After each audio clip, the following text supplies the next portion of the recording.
Okay. Let me turn this down a little bit.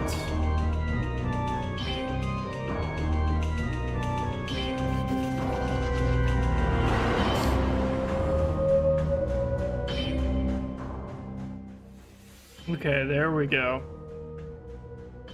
Hello everyone. Welcome to the stream. We're going to start in just a moment. Just getting everything set up here.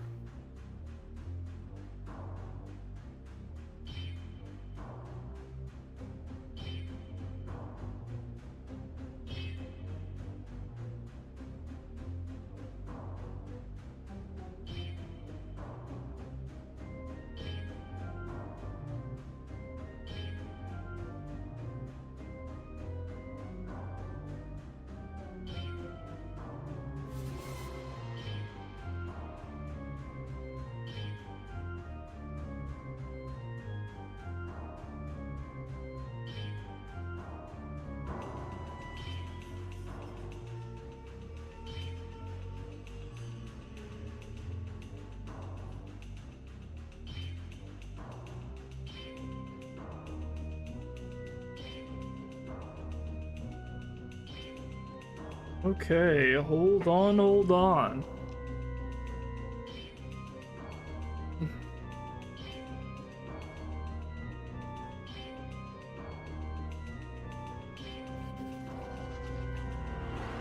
Hello. Welcome back, guys. I am really excited. Happy 2026, guys.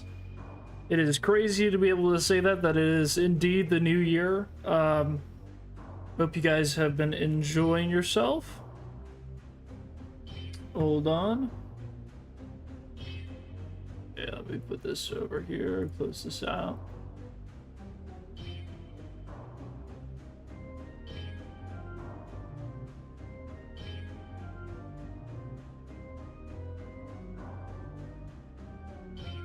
Some things up here.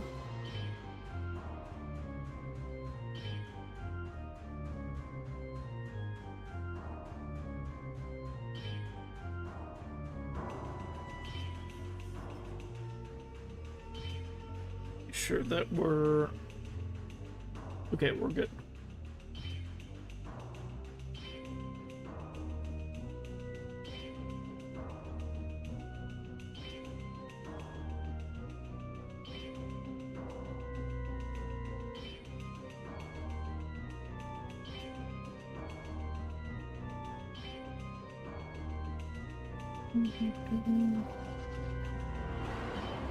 Okay.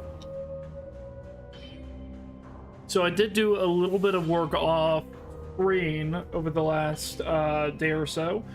The beginning of this year has been very interesting for me. A lot of weird stuff going on, but it's actually been a pretty good start to the year. I was hoping to get more into this, but unfortunately, circumstances did not allow. That is okay. Oh, interesting.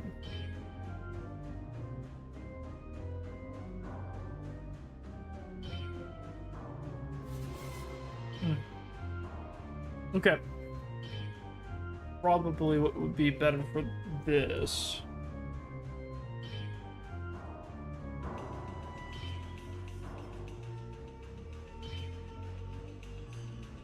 Yeah.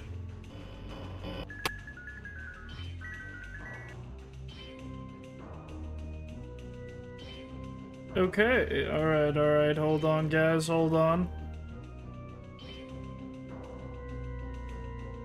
Okay, looks okay.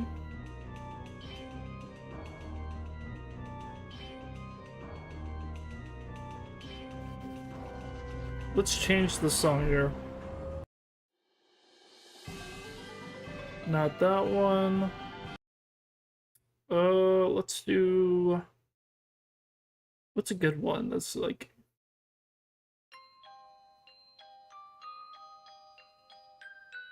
Okay. This one is not too bad. I was trying to find something that was like a little bit more softer so that I could like talk and it wasn't so overwhelming. Okay, so let's go through what I have. If you're unfamiliar with this channel and what I'm currently working on, I'm working on doing a little bit of a theory board. It's a mind map. If you're unfamiliar with what that is, I'll show you in just a moment. But it's an organized way of basically, you know, expressing the insanity that is being a FNAF theorist, but being able to organize thoughts. And we're doing that with Chapter 13 of the Ultimate Guide 2.0. So we're organizing our thoughts around what we think it might mean, because, you know, recently DJ Sturf kind of hinted out that we should pay attention to this specific chapter, despite the mess of everything else.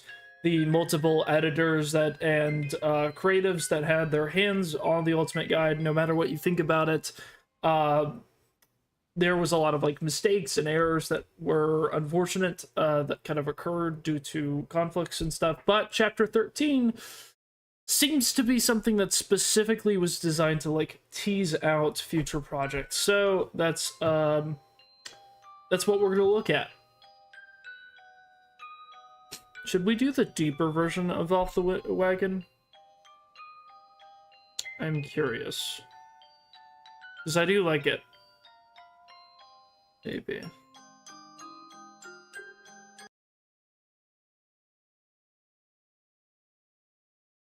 I'm not sure.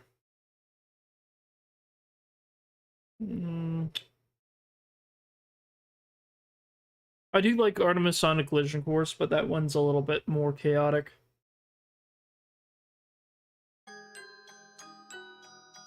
Are these isolated tracks, actually? Because I think these are altered. Ooh, I like that one. Alright, we'll go with that. This is a little bit more ambiance, so we can work. Okay. But I hope everyone's having a good New Year's, and I'm excited to get into this. Let me go ahead and... Hold on. Here we go.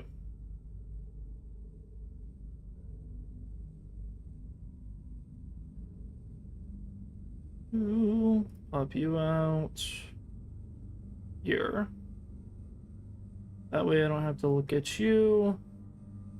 Okay, we should be good. I'm gonna go ahead and transition this over to the other screen so we can start looking at what I'm talking about. And I think you guys will think it's pretty cool.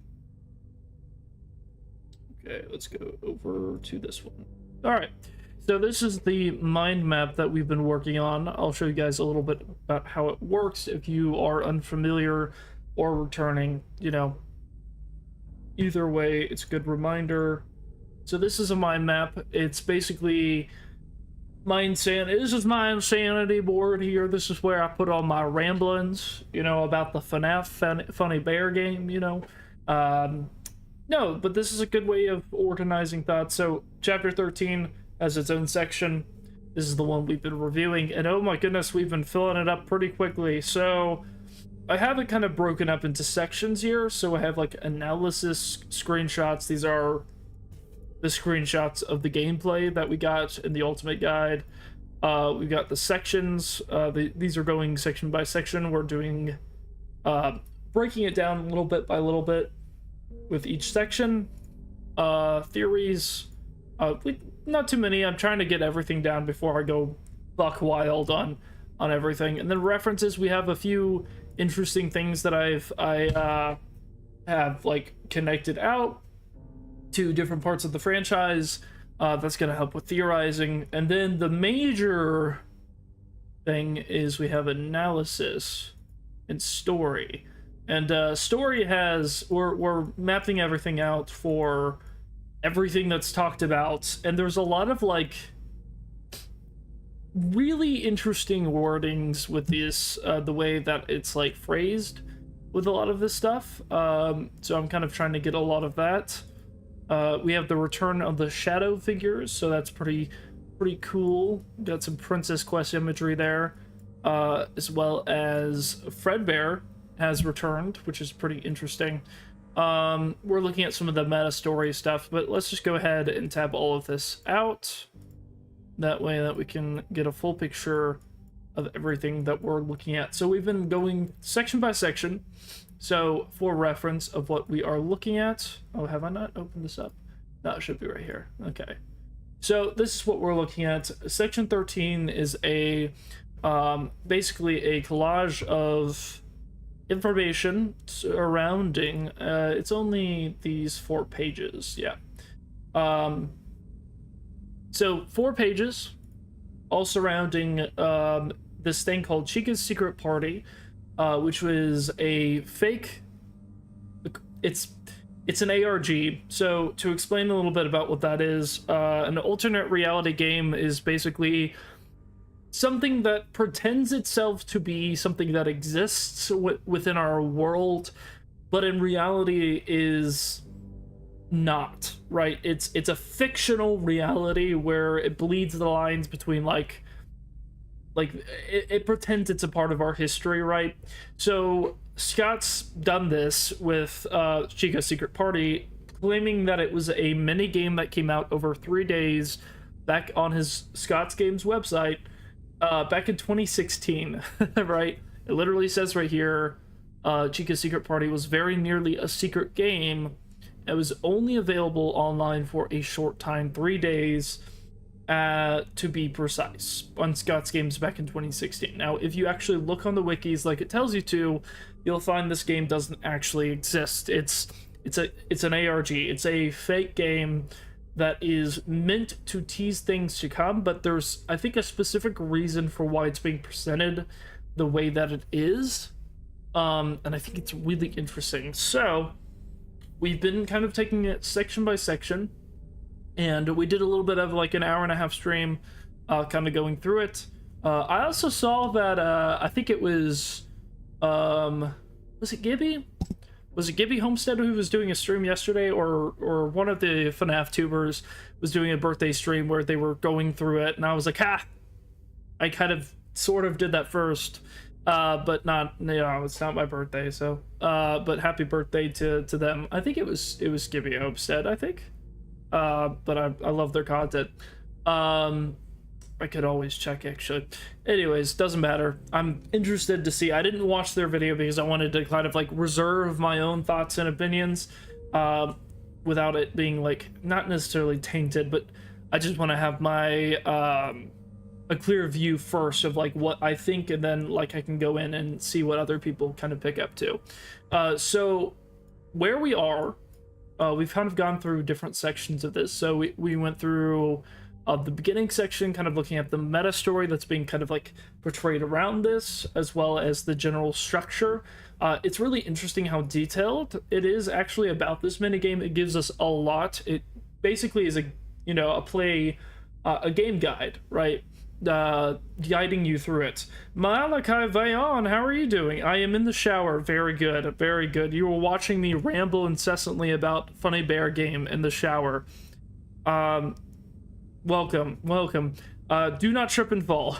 I don't know why I said that, but don't do that, alright? Also, probably not good to have your phone in the shower, or whatever telepathic way you are transmitting this message, into my chat. But welcome, Malachi. You are very welcome, as long as you are willing to watch me be an absolute madman as I ramble on about all of this. I would slip before tripping. I think those are two things that happen at the same time. Unless you did it on purpose, which I think would be, I don't know, to each their own, I guess. If you want to trip and fall on purpose, that would, I don't know. But you can always, technically they're the same thing, I guess. I don't know. You're distracting me, though. You're distracting me from talking about breaking down this piece of art here. Slip and slide. That's fun. That's fun. I like that. That is true. All right. Now, I'm sorry, but I have to to start just absolutely rambling now. It's required. I have to listen to this ambient music and talk about this.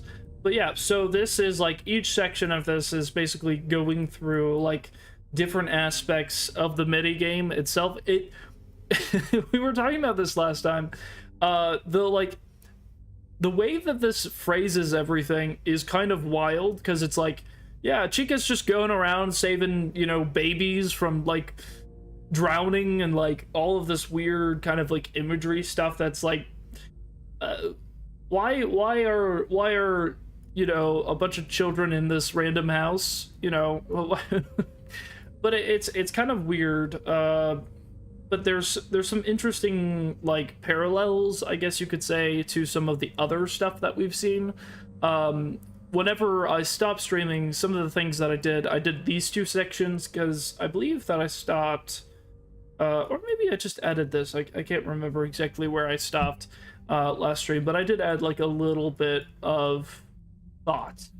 But we were kind of just going through the different levels.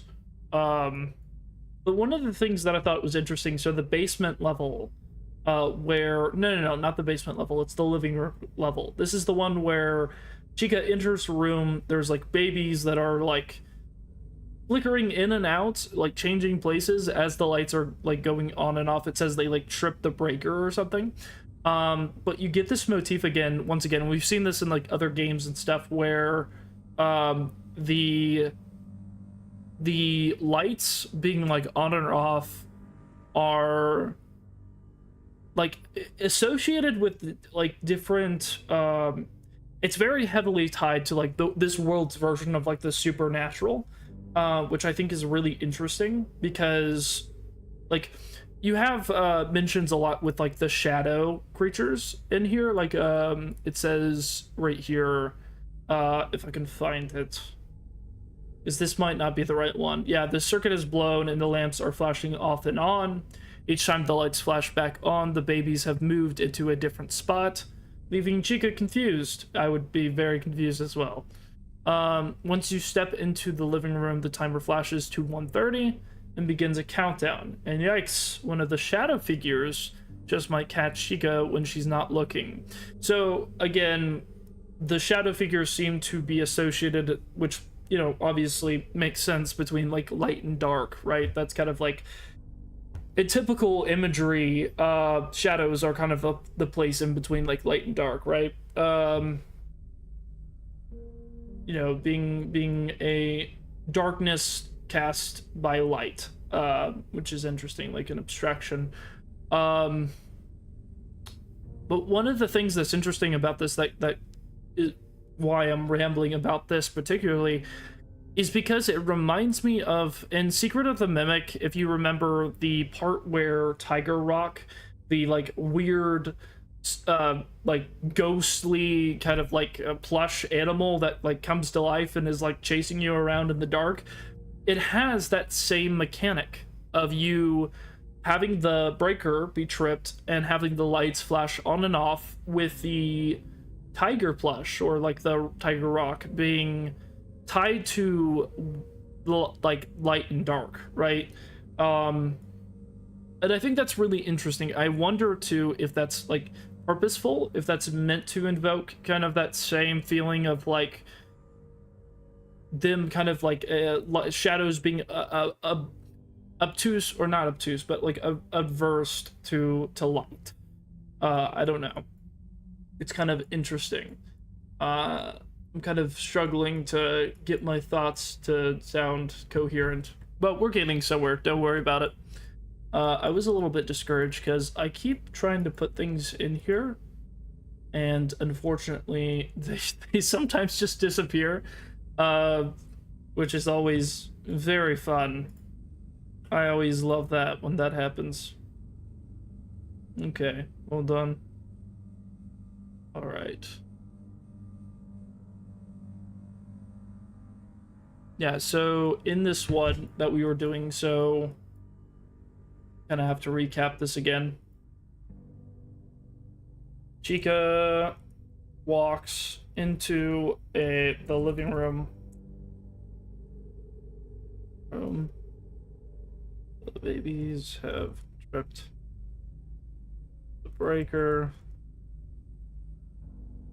Positions every time. Lights turn off and on again. Okay. So yeah, so they change positions. There are shadow figures that chase you. Okay, so I want to specify two over here.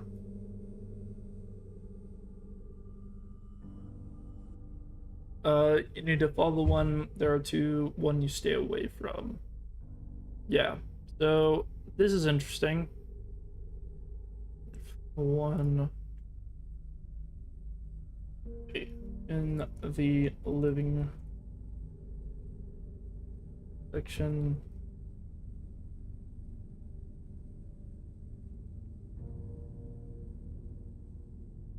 Be avoided.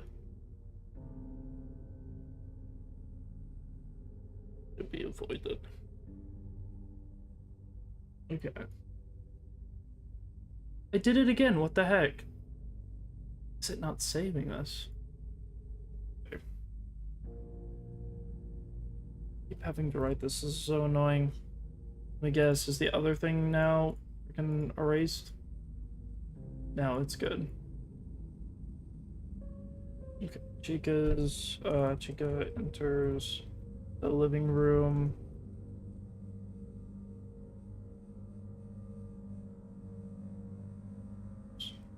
Tripped breaker. Was it said that it had to be done in like there was a timer that was set for 1.5 minutes? Yeah. Flashes.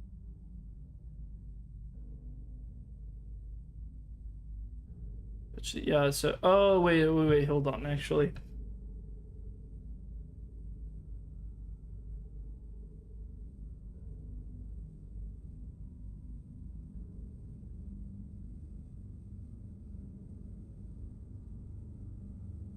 Yeah, that's kind of weird.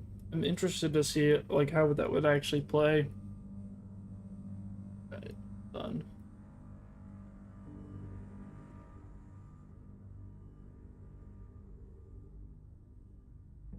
The hidden cupcakes. Give them to babies in the right spot for a minute. Before a minute.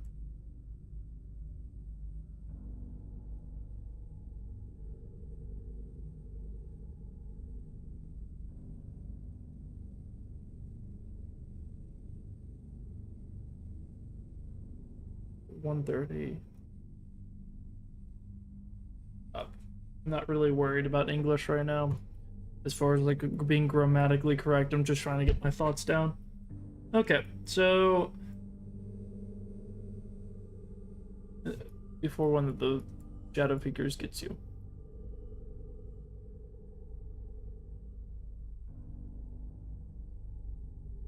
There we go.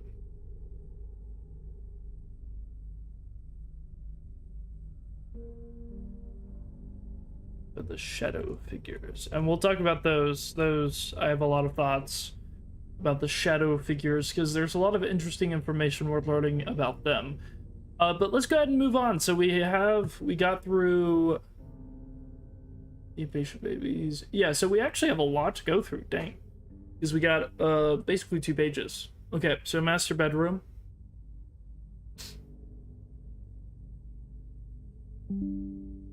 Let's go ahead and add that. Master bedroom.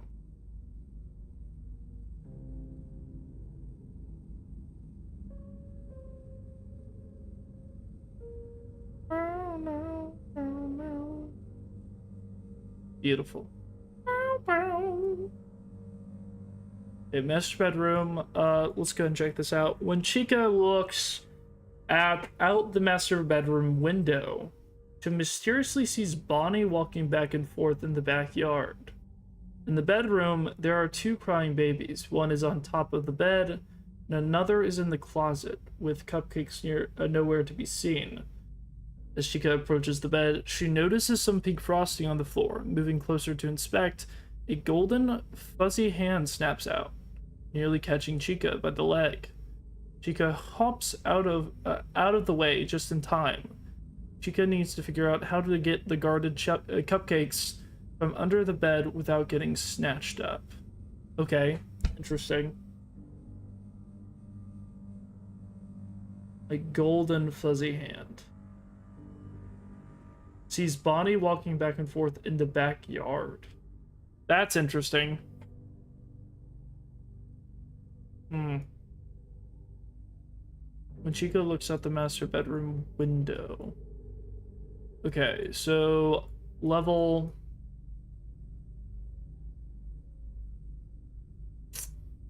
Interesting.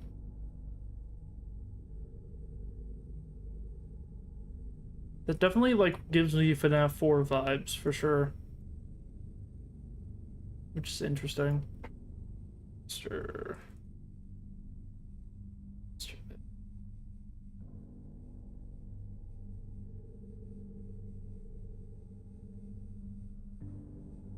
Yeah, so she looks out the window, she sees Bonnie. She looks out the window, sees Bonnie. Finds the cupcake, but it's under the bed, being guarded by something with golden fur. And Freddy, probably. Gosh, could be Spring Bonnie, but I'm gonna say it's probably Golden Freddy. The fact that it said golden fur, right? So it's pretty evocative of that. Okay, so Bonnie walking back and forth in the backyard. There are two crying babies. One is on top of the bed. Another is in the closet. Okay.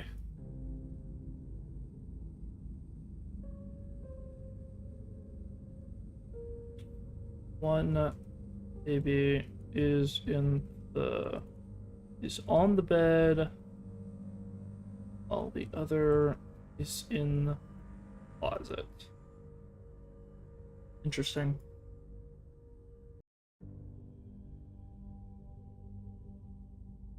Golden fuzzy hand snaps out, nearly catching Chica by the leg. Chica hops out of the way just in time. Chica needs to figure out a way of getting snatched. Okay. Let's look. I think there's like a little bit. Chica later returns. Interesting. So, yeah, that would be Freddy. So, okay, that makes sense.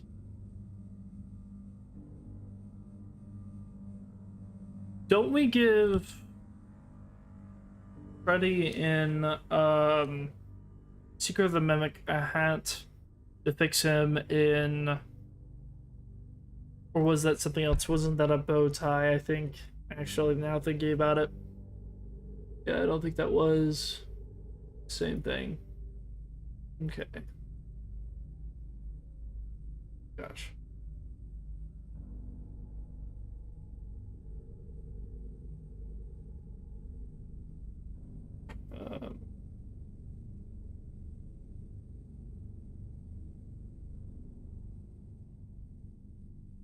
Later on.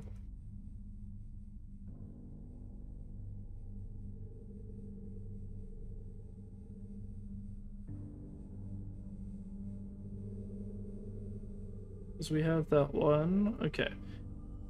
That's really interesting, though. So it does imply that it's Freddy and golden fur, so golden Freddy, right? Black hat. Once the hand reaches out, Chica offers a black hat. In return, she's given a plate of two pink cupcakes. Okay, that's probably for the two kids, right? Later on, Chica gets a black hat. Is able to offer it to ready for cupcakes. Okay. That's interesting. It's strange that it mentions Bonnie outside. I wonder if that'll come up again. Okay, kid's bedroom. The secret bedroom is interesting. So kid's bedroom. Interesting. Okay.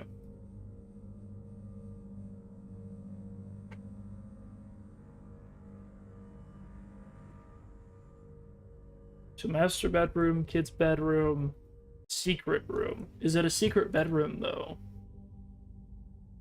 Oh look. That could mean a lot of things within the series. There's a lot of secret rooms. Stuff that could be unlocked. Okay. Chica moves into the kid's room filled with scattered toys and a wall poster of Freddy Fazbear. There's one crying baby in the middle of the bedroom. But once again, the elusive cupcakes are missing. Chica decides to pick up the toys and move them into a toy box. Her cleanliness pays off once all the toys are picked up. A drawer opens with a cupcake inside for the hungry baby. Okay, so scattered toys. It's bedroom. Typical. Interesting though, there's a lot of like small details that it's like, what does that mean though? There's a prompt in like Into the Pit. This is like reaching, but Oswald has a prompt in Into the Pit if he hides behind his bed to like pick up the toys before it like goes out and, you know, makes noise showing that you're under the bed. That's probably has nothing to do with this, but it's kind of interesting. All right, kids, bedroom. This is the thing, like my head is like full of a bunch of like random facts that it's like these probably don't mean anything, probably don't connect to anything, but it's like I can't not think about it, you know? I can't. It's just it's oh. But yeah, so it's bedroom. Scattered toys. Was there any prefix to that? No, these are pretty short sections coming up. Okay, so Chica moves. So in order to get where was the kid though? Where was the kid for this level? Filled with scattered wall poster. In the middle of the bedroom. Okay. So details are important.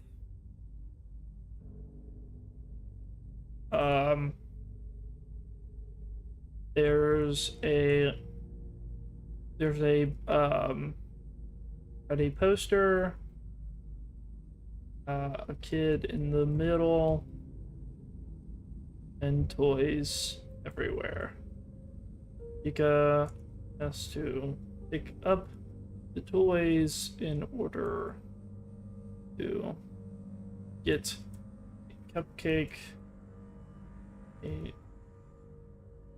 Or basically kind of like that. Okay. All right, let's see what else we got here. Cleanliness pays off. Yeah.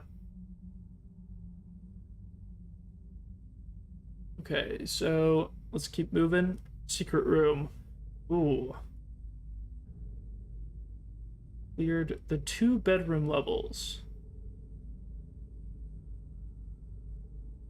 Okay, this is really big. I have a lot of things to say about this. I've said that a lot, but like seriously, this one is okay. Secret room, because there are quite a few things to say about this.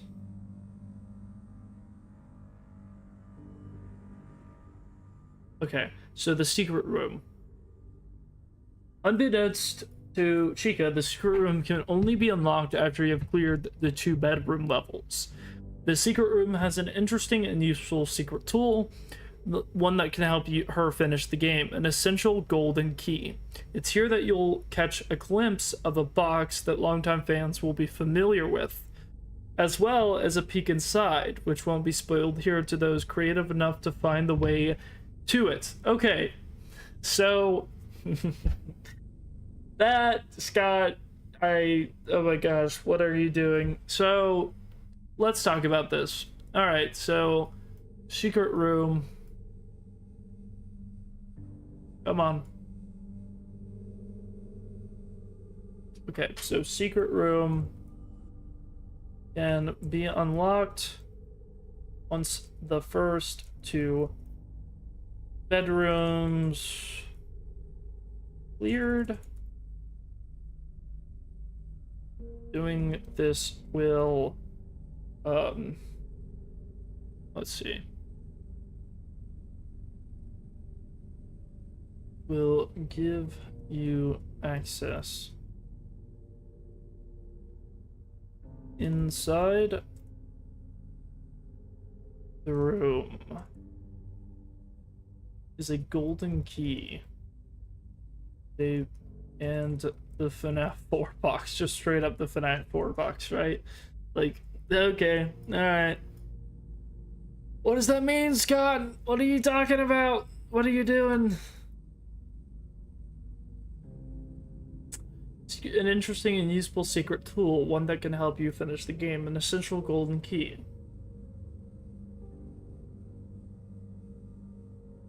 To find their way to it. Okay.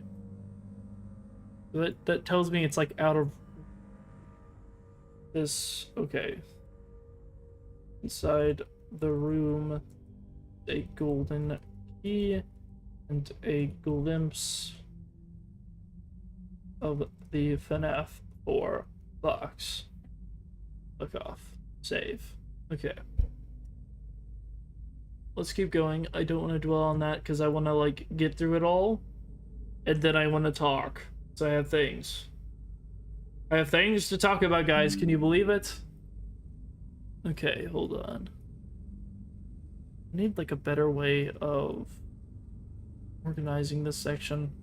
So home office. Huge. Alright. Shit. What's in the home office?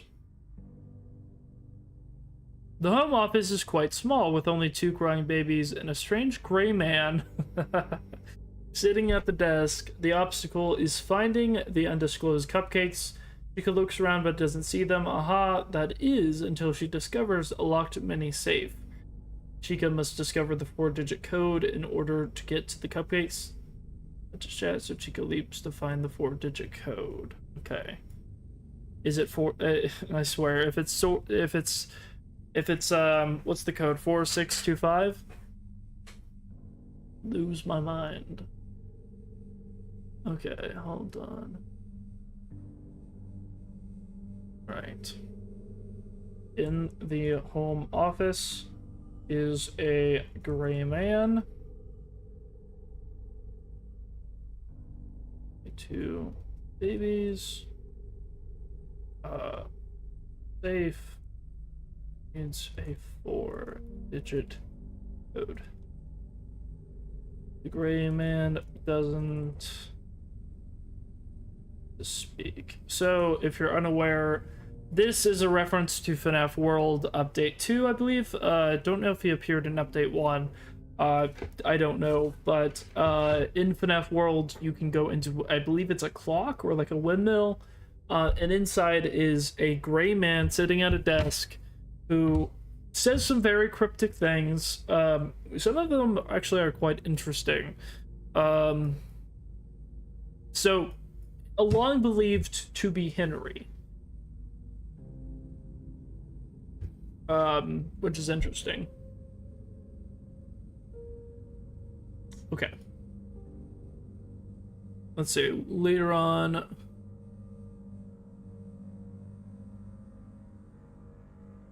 Ooh. Okay, hold on.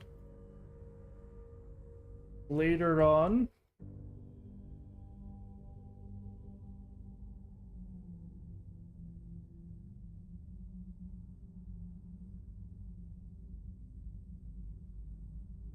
Something scary under the bed, like Golden Freddy was. Interesting.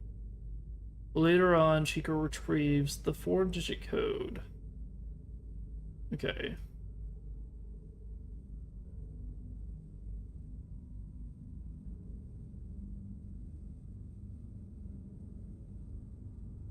Once the code is retrieved, Rayman gives hints towards the scary thing under the bed. Right, Golden Freddy. Hold on. Okay, just making sure that it still exists. Okay, later on, Chica retrieves the 4-digit code, opens the safe, quickly feeding the babies. Finally, the gray man decides to speak about something scary under the bed. And then in the kids' room, right? No, it is master bedroom.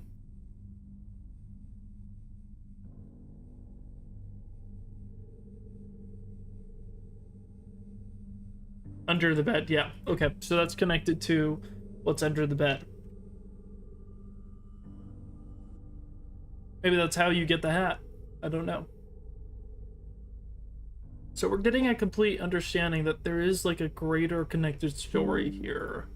As you get references to the other sections, they aren't just isolated instances or like mini games. It's a house, right?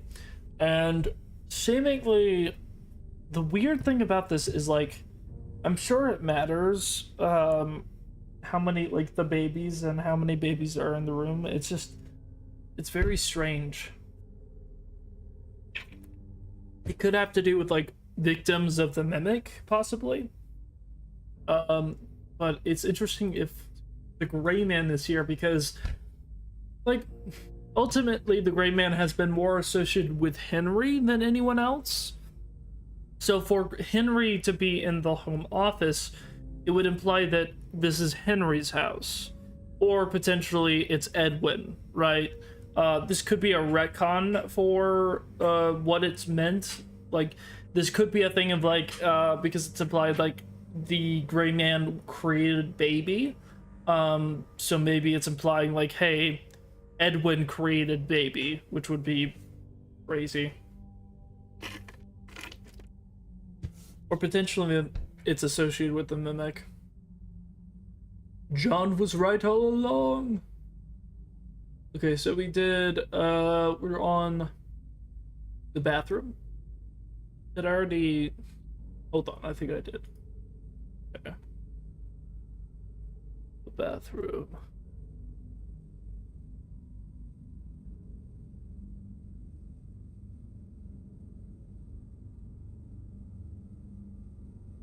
Okay. In the bathroom, Chica is tasked with capturing a floating cupcake in the bathtub to appease the wailing baby sitting on the floor.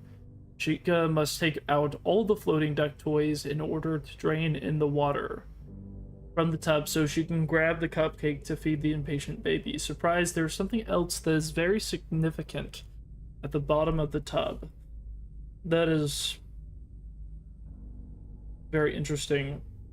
Marta Lopez, welcome. Welcome. My name is the Flippin' Mimic. Ah, Buck.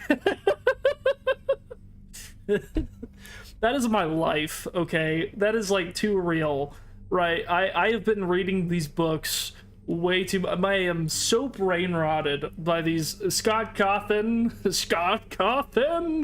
has brain rotted me so badly from these books. Oh no. My headphones are letting me know I have a low battery. I'm gonna have to, I think, actually, that is a bit of an issue because my other headphones are not charged. I need to, oh dear, I need to figure that out actually. Hold on, actually, I might have to take a break for a second and go. He retired? Well, no. Look, Marta, I'm sorry. Scott did not Look, I'm acting like that's your name. I don't know. But here, look. Scott pretended to retire, right? But he's like William Afton. He always comes back. Like, he was the sole writer of the FNAF 2 movie, and he's been the one responsible for the books. He was co-writer for Secret of the Mimic, actually, which cinema. Look it up. No, I know about the post and everything. I know that it says that, like, that was back in like 2021. That was so long ago. And then, of course, Security Breach came out, and I think keyed him in that he needed a little bit more involvement. Okay, hold on.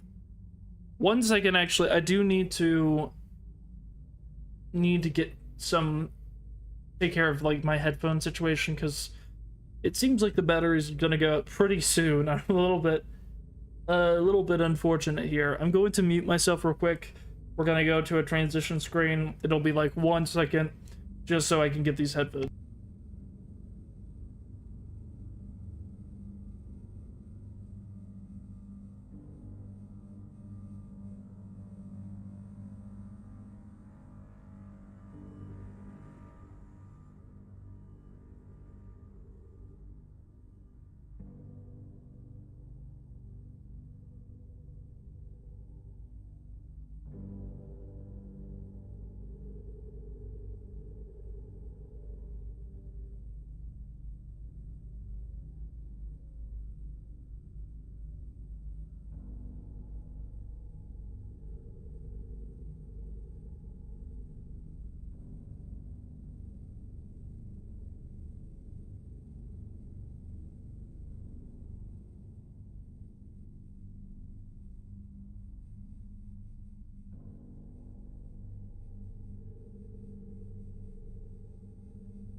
Unmuted.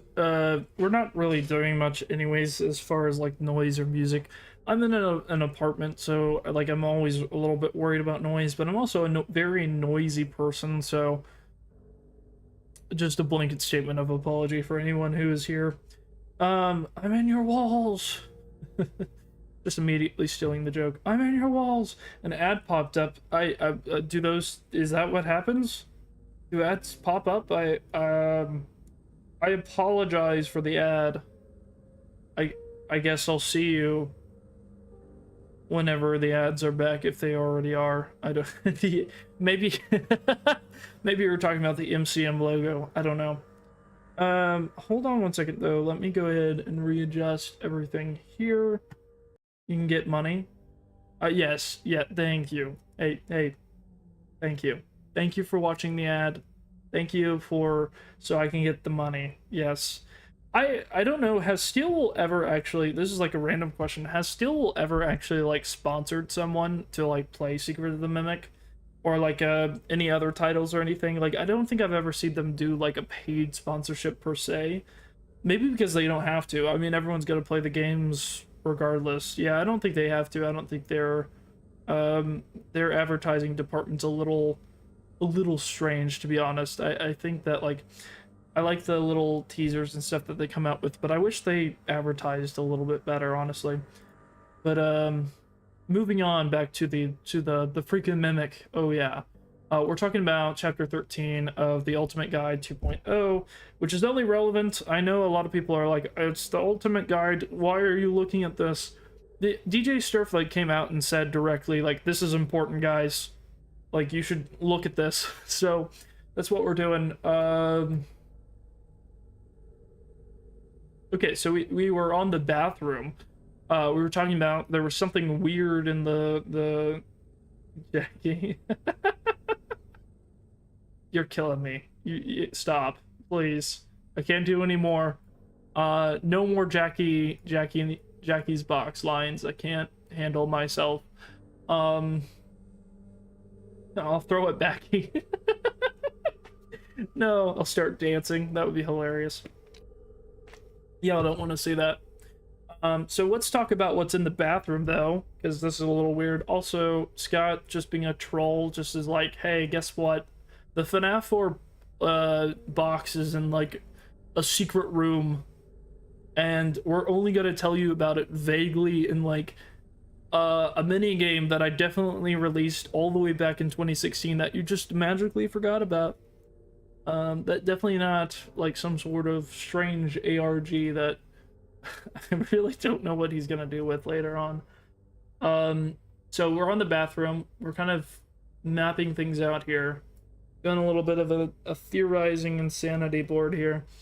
So in the bathroom, Chica is tasked with capturing a floating cupcake. Just kind of wild in the bathtub. I'm guessing it's like floating on the... Here's the wild thing, though. Like, I could rant about the fact that there is a bathtub here, okay? That's how deranged I am as a theorist. Because I've read the books, and there's a very specific bathtub. Chica, no, no, no, don't do that. No, Chica did not flip anyone off. Not good. And there is a wailing baby sitting on the floor, which is kind of concerning, though. It's a little weird. So also there's floating duck toys, which is drain the water from the tub. So you can grab the cupcake to feed the impatient baby. Surprise! There's something else that is very significant at the bottom of the tub, and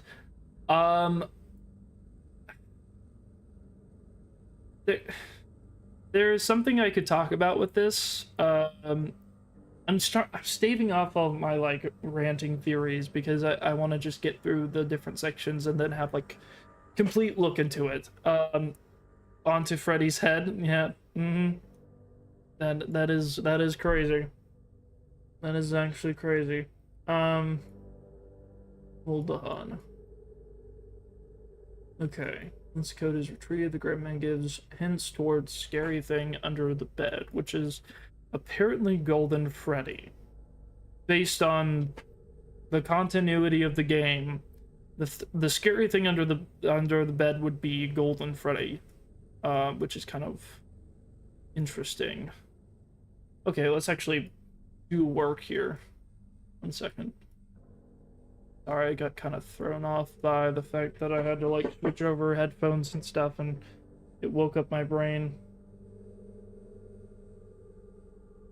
I feel like there's, like, an entire meme just happening in chat.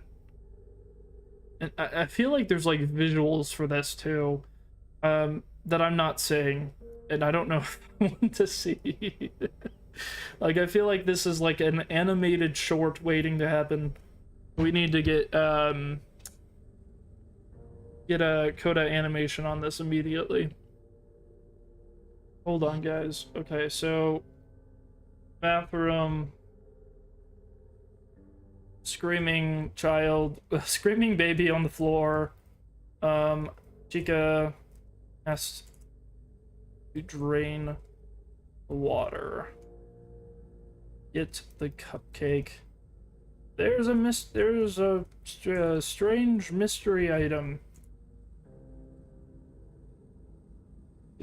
It never actually tells you, too, what the mystery item, I think, is. It just kind of leaves it there, which is kind of rude. I don't appreciate that. I think it should tell me, but I think I know, potentially. So, okay. Let me see. Okay, hold on. Keep this going. So we have the garage next. Let's see. The garage. Come on. Okay. Let us see. Let us analyze this great piece of art here. What do we have? Okay, the dreary garage is filled with boxes, old bikes, rusty tools, and a broken down car. There are 4 crying babies and cupcakes waiting for Chica. However, there's a problem. Scurrying rats are trying to steal the cupcakes. Chica needs the secret tool of cheese in order to distract the scurrying rats from stealing the cupcakes. With the rats distracted by the cheese, Chica can accomplish the task of collecting the cupcakes and feeding the bellowing babies, which is a wild statement. The bellowing babies.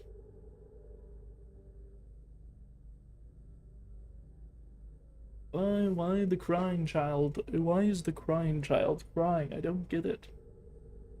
Okay, so garage.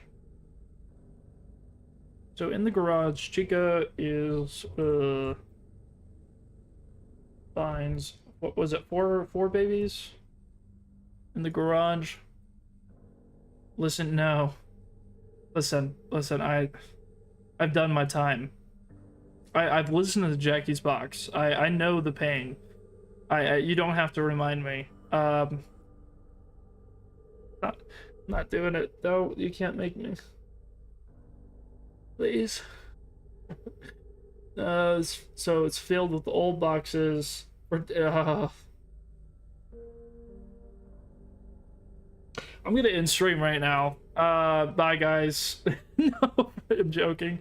But my gosh, you know what? I did actually think about that for a second. I was like, what if I did like a stream? I've seen a stream where like someone listens to a song they don't like for like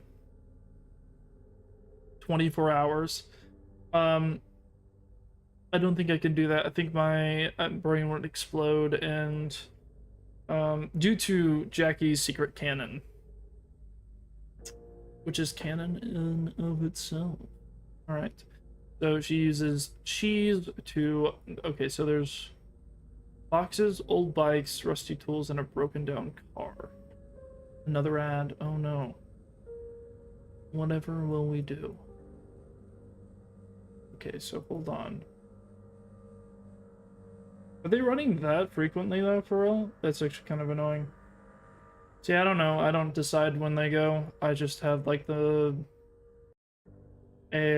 whatever YouTube overlords decide. My bad. The Drury garage is filled with boxes, old bikes, and rusty tools. 4 babies. The garage. Old.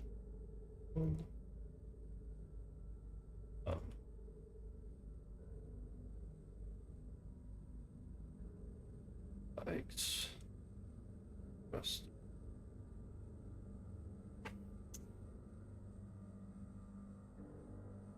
Oh gosh.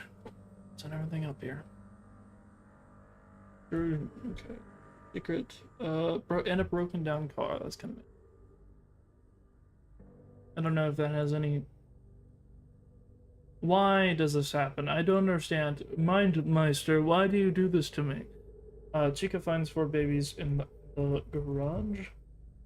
Longer. With old boxes. Bikes. And, what was the other thing? It was old rusty tools.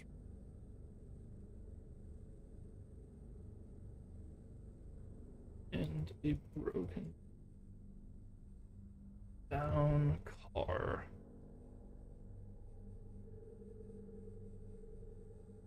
Secret full of cheese. Yeah. Let's eat the cupcakes. Hey, yo. Did you have to watch another ad? I'm sorry. I don't know. I'm not making you endure this. But I kind of am, actually. I am responsible. 2 ads within a span of 15 minutes. I actually don't decide. I do decide technically when those go, actually, I think. I don't know. Was it a good ad? Was it enjoyable? Did you enjoy the ad? I don't know. Look, man, I'm a small creator. what am I actually creating? I'm putting words on a page. Screenshots. What do you want from me? Okay, hold on. Cheese in order to distract the scurrying rats. Alright. So, something else seems to happen later on, too? What? Let's look at this. No, you did not enjoy it. Well, I am very sorry. Maybe you'll enjoy the next one. Or get an ad blocker. Not that I'm advocating for that. I don't know if they'll do anything to me if I do, actually. Later on. You have 3 of that. I do. But you also have to understand that I'm very inconsistent whenever it comes to, like, content. So, I don't honestly feel like I'm much of a creator, to be honest. I just do react content and play games sometimes. I do have a gameplay, though, of a game hopefully coming out soon. I just actually have to, like, finish the game. Hopefully. Okay, there we go. Okay, so after the babies are appeased, an old static radio flickers on and starts repeating a series of numbers. Chica needs to remember these numbers for something important. Is that going to be the 4-digit code? Is it also going to be 4625 or 6425, whatever it was?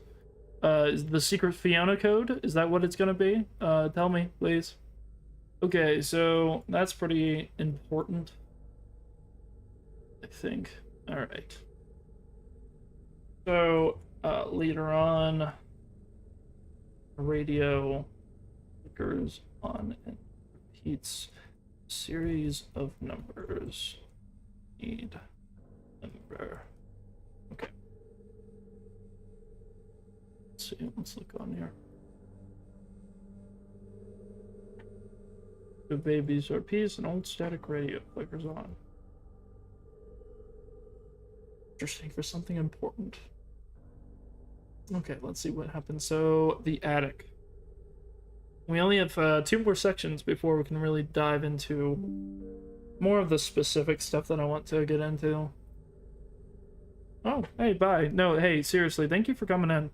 Appreciate it. I hope you come back if you feel employed. Language. I don't know.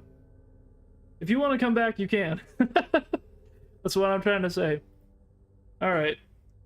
I'm going to continue to ramble on about this. We're going on to the attic. Because I need to figure this out.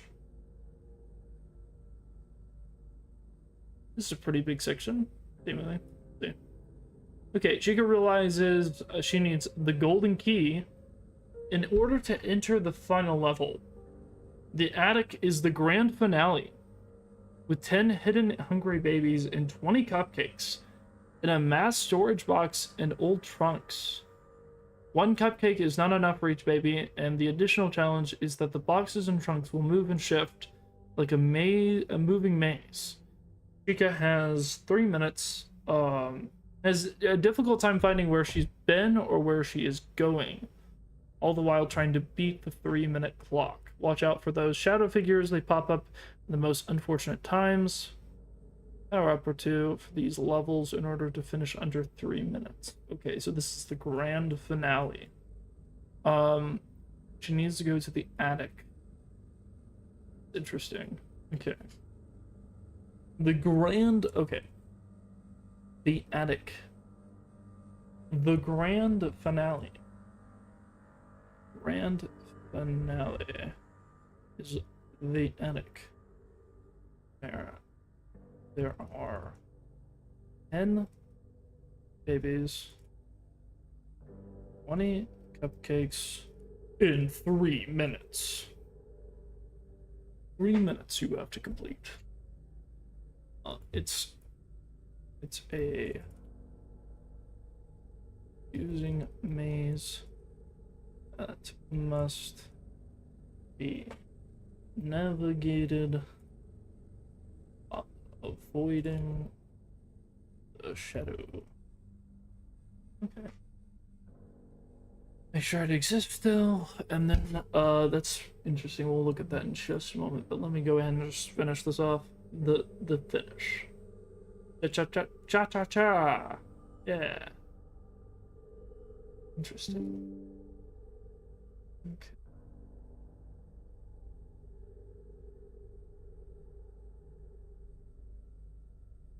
Finish.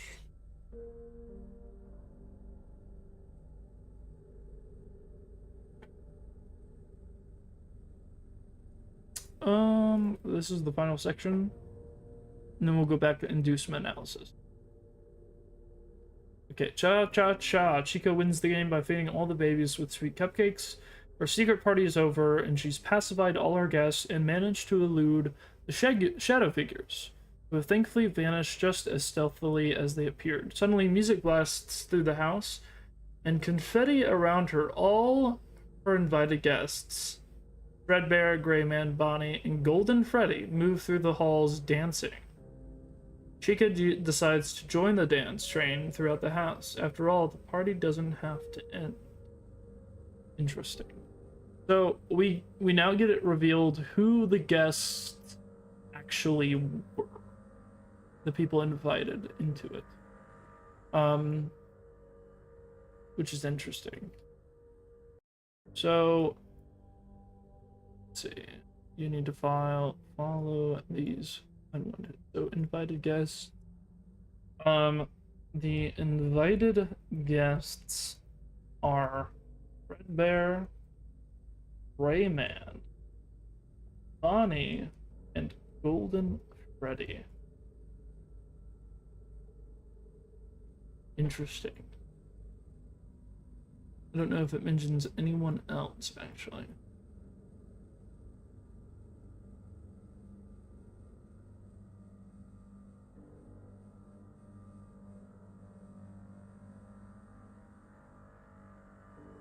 All her unwanted... Oh, all her unwanted guests. Uninvited guests. Interesting. So those are uninvited. I didn't catch that for some reason.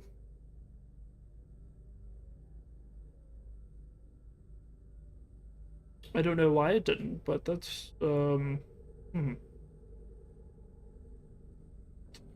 interesting. Uninvited, actually.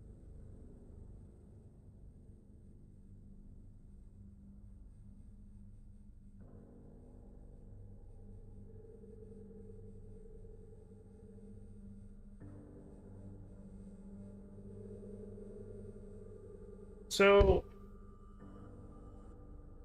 see, I was thinking this was invited. Was it? Uninvited guests.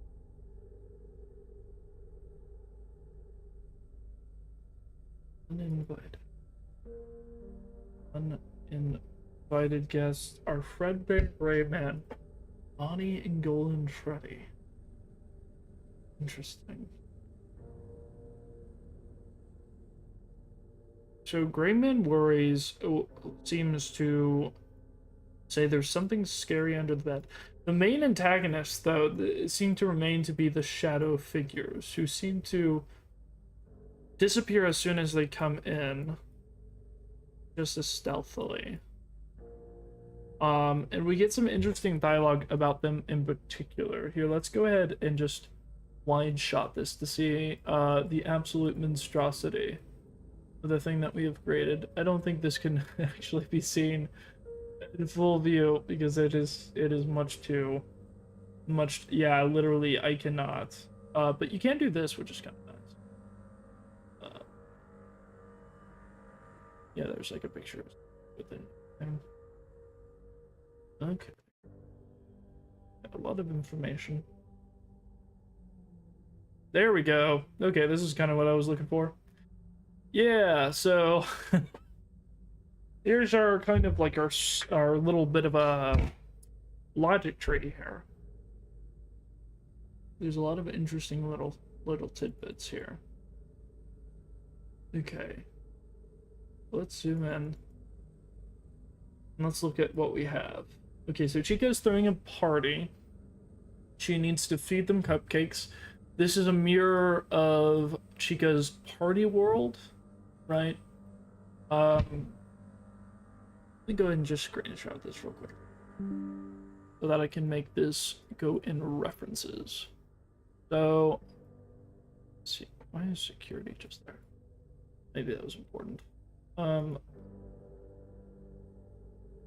Chica's party from FNAF 3. Okay. Multiple things to be said about this. So, in the minigame for Chica's Party World, or Chica's Party, right, she has to go through the minigame. This is Toy Chica 2 to be specific, which is interesting. I think the other one is kind of 2. I don't know if it's just like a stylistic choice. So she has to gather 2 cupcakes in the beginning to feed 2 children. Is that the same case for this? That's what I'm curious about. So, is broken bike that is flooding the area. You have 3 minutes to save the 3 babies. So it's not the same, right? But it's the same idea, which is interesting. So it needs to feed them cupcakes. So that seems to be aligned. Go over here.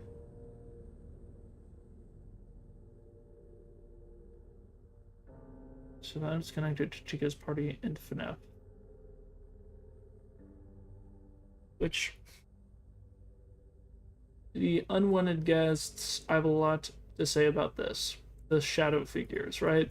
So there's some major connections to the shadow figures. They've been kind of like a constant in the background presence that we've kind of ignored as like it's there's a lot of like moving threads that I feel like are kind of ignored. Like the fact that like in FNAF AR, the main antagonist of that game is Shadow Bonnie, and I don't feel like people talk about that nearly enough. Or the fact that there's all sorts of hints towards the shadows in like Princess Quest, which I think this is more like leaning towards with like the golden key. We'll get into that. It's so interesting how you have like Fredbear, Rayman, Bonnie, Golden Freddy, right? So Fredbear and Golden Freddy are separate here. So the uninvited guest. So Fredbear is associated with bite victim of 83, right? That's very clear. The invited guests, so, and then you have like Grayman from FNAF World is associated with Henry, right? Most oftentimes that's kind of how it's seen.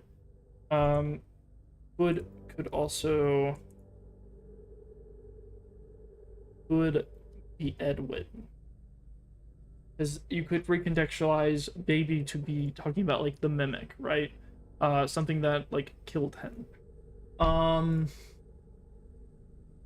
The Edwin. So, and then you have Bonnie outside the window, which goes back to Midnight Motorist. You actually see seemingly Chica outside in that same way, which kind of tells you can go outside, but they never mention that. And then then Golden Freddy is associated with Cassidy.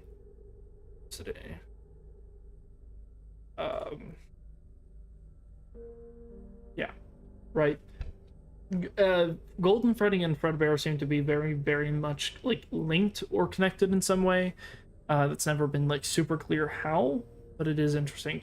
So Golden Freddy 2, interestingly, has something else about it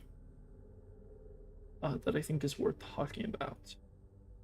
So Dark Basement Fredbear shares the fact that dog love pizza, so that helps you.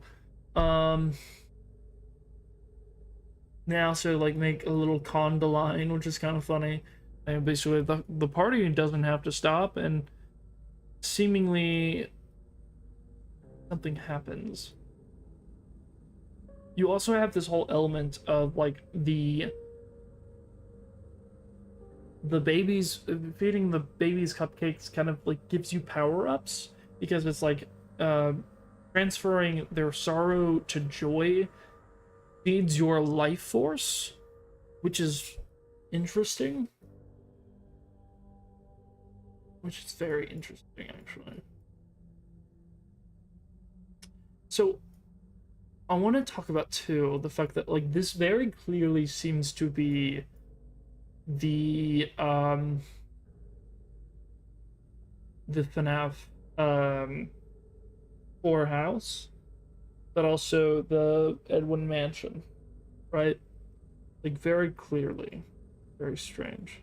Wait, I don't want to open this. Yeah, I don't want to open this.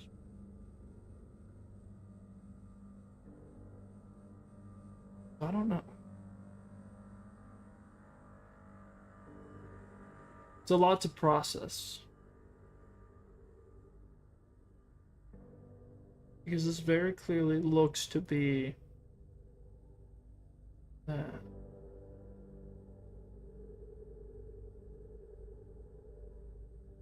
It's also interesting the placement of where this is in the book. Um, which is very purposefully before Secret of the Mimic. Um,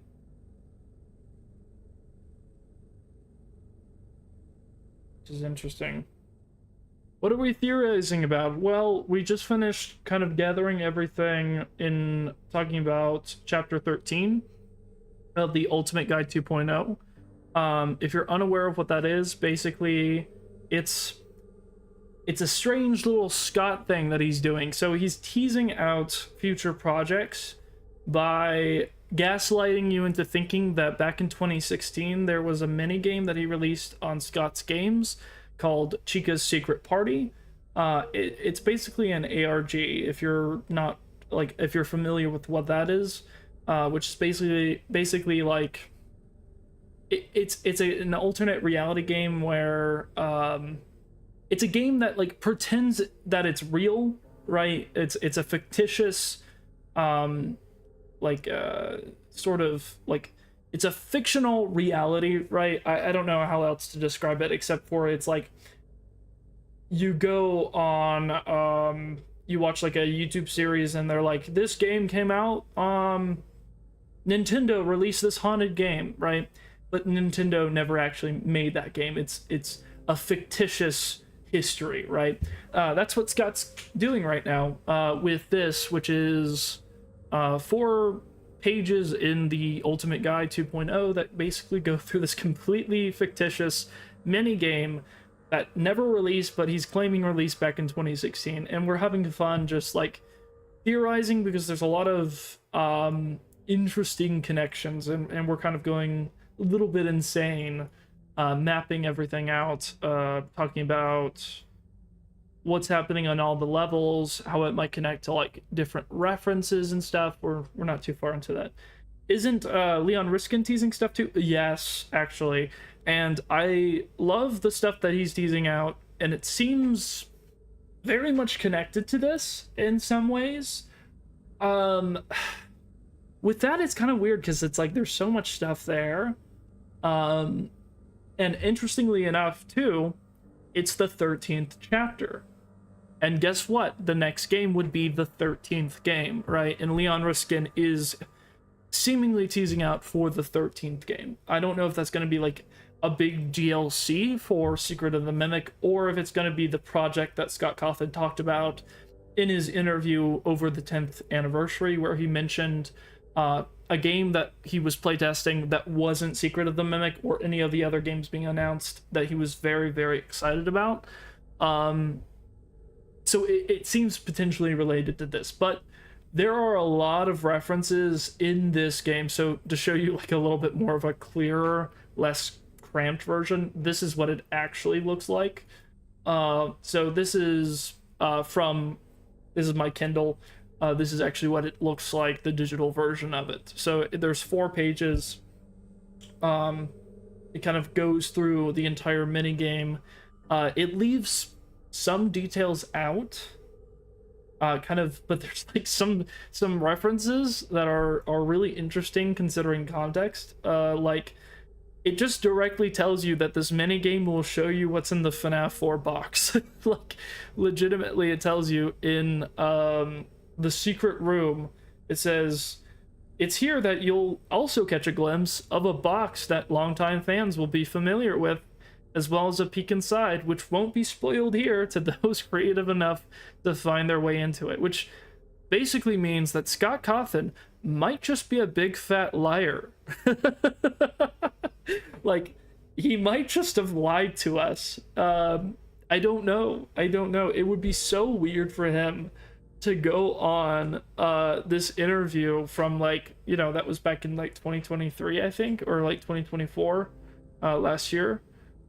Do like an interview where he's like, nah, I don't know what's in the box, and then like release a guide that tells you like, hey, this fake mini game that isn't real and you can't play yet has the FNAF 4 box.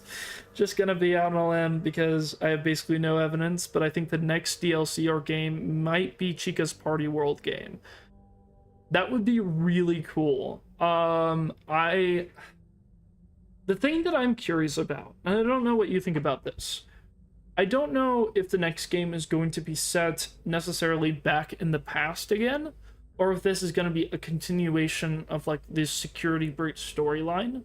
Because the way that Secret of the Mimic is kind of advertised, and this would kind of depend on if it's a DLC or not, it kind of seems like Secret of the Mimic was meant to like set up stuff that was to come, right?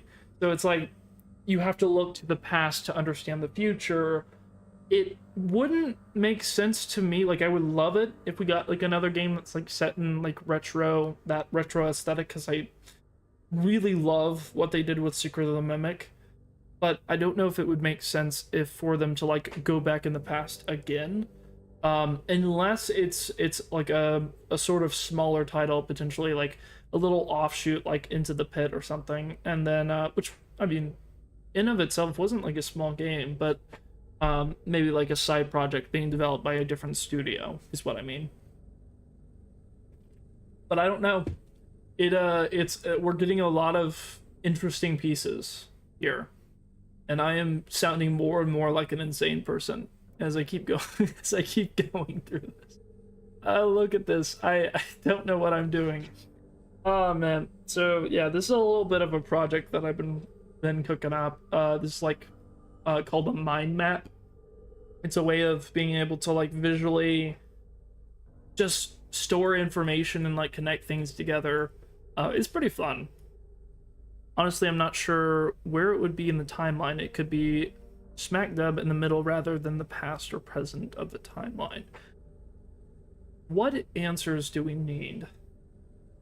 Like, that's the thing, is like we know that I would love that. Like anything in the like middle of the timeline, like give me something in between, you know,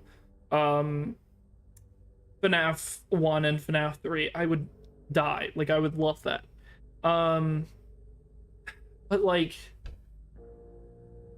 how would it push the story forward? Like if we're going to see, because what I think is going to happen, we're going to get something that's set into potentially like in more of the supernatural world, which I really, really want. Like the way what Leon Riskin was teasing with the songs and stuff seems to be kind of leaning towards like the abyss,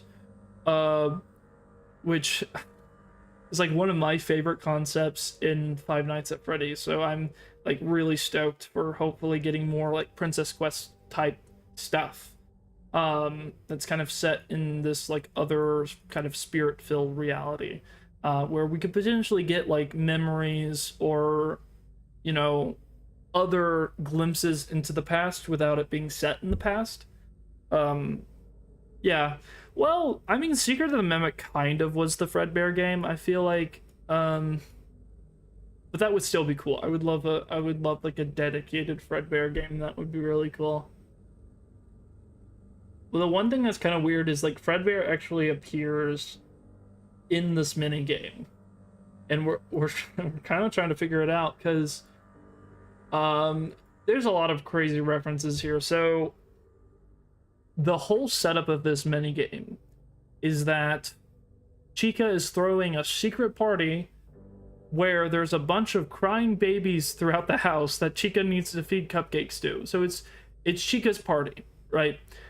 We were talking about this earlier. So it's Chica's party from FNAF 3, but more expanded and just set in the Midnight Motorist house. From the screenshots, it appears to be that way anyways, because we have the broken window here in the outside. That very clearly is Midnight Motorist. That's also specified to be a giant 3-story mansion that it's Edwin's house. It's just like the way that it formats itself, the fact that it has like a secret room that would have the FNAF 4 box in it. It would make so much sense if this was just Edwin's house, right? Likely this would be after it's gone to Afton, potentially. But then, like, it mentions here that there's a gray man sitting at a desk, like in FNAF 4, or FNAF World. How many children are in the pictures? So in the pictures, the screenshots aren't super clear, unfortunately. I can zoom in, though. Hold on. So in the pictures, there are 2 children here, but I think this is... There are 10 levels. There's a lot. There's a lot. Like, in the actual minigame, I haven't actually counted them, but, like, in the last finale level, there's, like, 10 babies that you have to feed, like, 20 cupcakes to. Or, you're not feeding the babies to the cupcakes, you're feeding the cupcakes... I don't know, I'm getting lost in my head. But this is kind of similar. It's kind of a mixture between like Chica's party and like the minigame and sister location, which is kind of interesting. Yeah, there's a lot of interesting stuff here. But yeah, there's like 2 here, there's 1 here, none here. This is like the kitchen dog level. Then outside. Okay, I'm feeling no relation. Yeah, there's no specific relation to anything, and yet there's also specific relations to everything. Like, one thing to think about, the uninvited guests in this house, right? So this party is like, the babies are the invited guests, right, that you have to appease. And I'm going to literally just read this to you. This is how crazy this is. So, hold on. If I can just find the part where it says this. The shadow figures, the shadow animatronics, or like shadow figures, make a return. So we get like Princess Quest imagery, which is pretty cool. Always love that. Where is it? Because it mentions something that I find super interesting, actually. Yeah, so it says right here, the more babies she appeases powers up her life force, allowing her to speed up when needed for special levels. So, it's basically like talking about Remnant here. It's basically like saying like, hey, you know, making these babies happy allows her to increase her life force, which increases her like functionability, like her speed. It reminds me a lot of like the hearts from Princess Quest, where it's like you like, oh, what a strange feeling, right? You get more life. It's kind of interesting. I was about to, yeah, so it's Remnant, right? So like the emotion being produced, right, is what feeds the animatronics, and that's exactly what we get in FNAF AR, special delivery, where you literally use Remnant to fix the animatronics to make them run better, and it's like it makes them faster. So it's like it directly aligns with that, and it makes it very almost sinister in a way. It's like why, something I wonder too, I don't know if maybe this potentially is like maybe victims of the mimic.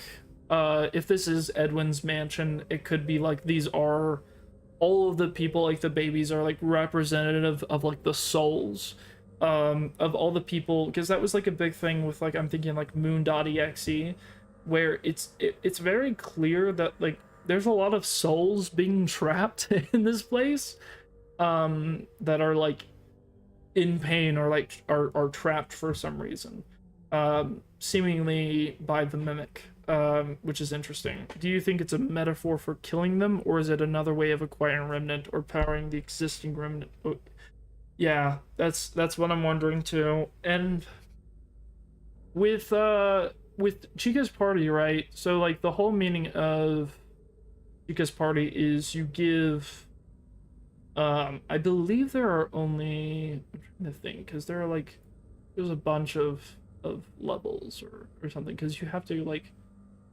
yeah, the whole thing with Chica's party is you're like trying to go through and like find a way to break through the game and save the missing like soul, right?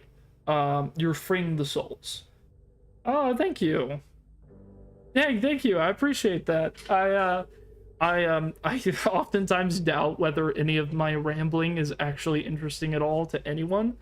But I find it interesting, and I'm gonna talk about it because why not? And also, I'm so curious to figure this out to acquire happiest day.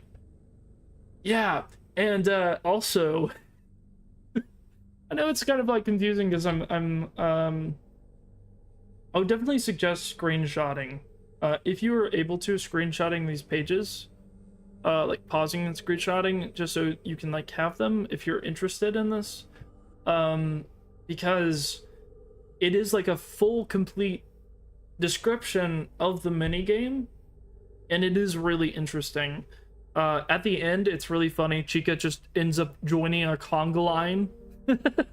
It reminds me of that the Oof Troops video, the absolute like what was it, the his their timeline video that they did, Oof Troop, where it's like the Springlocks join the conga line like Shadow Freddy. It's just it reminded me a lot of that. But yeah, Chica just joins a conga line with Fredbear, Gray Man, Bonnie, and Golden Freddy, and that's how it ends. But apparently it doesn't end, because there's like a sinister line here where it says Chica decides to join the dance train throughout the house. After all, the party doesn't have to end.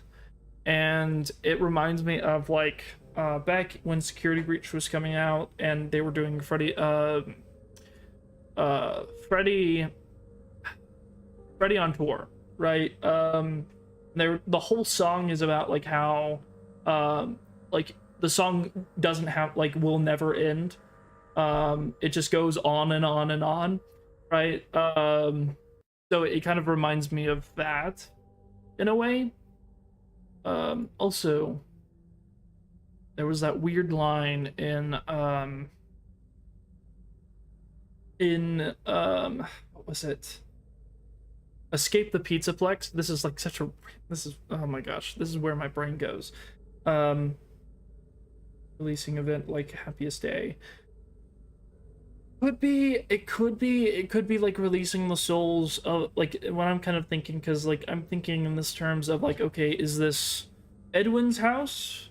Like in FNAF world, you have like the gray man that's sitting at the desk, that's kind of like in certain people's eyes is representative like Scott Cawthon himself, but in other ones it interprets him as like being Henry, right? Because it talks about how he created Baby in the FNAF World 2.0 update.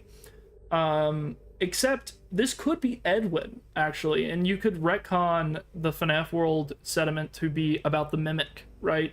That actually works really well with how much the Mimic is associated with Baby, perhaps even for that reason, which is kind of interesting. So you could consider Gray Man at the desk in his home office, by the way, working, right?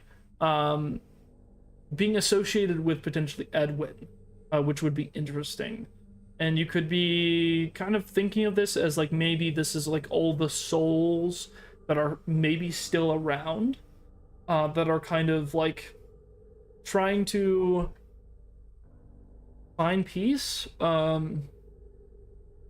Again, if this is all being seen through the eyes of like the supernatural, could be hinting. Yeah, I already read that, but that is interesting. I do potentially, because there is like a lot of Princess Quest imagery, like there are the shadow figures, which has me really interested. This is like the part I'm most interested in.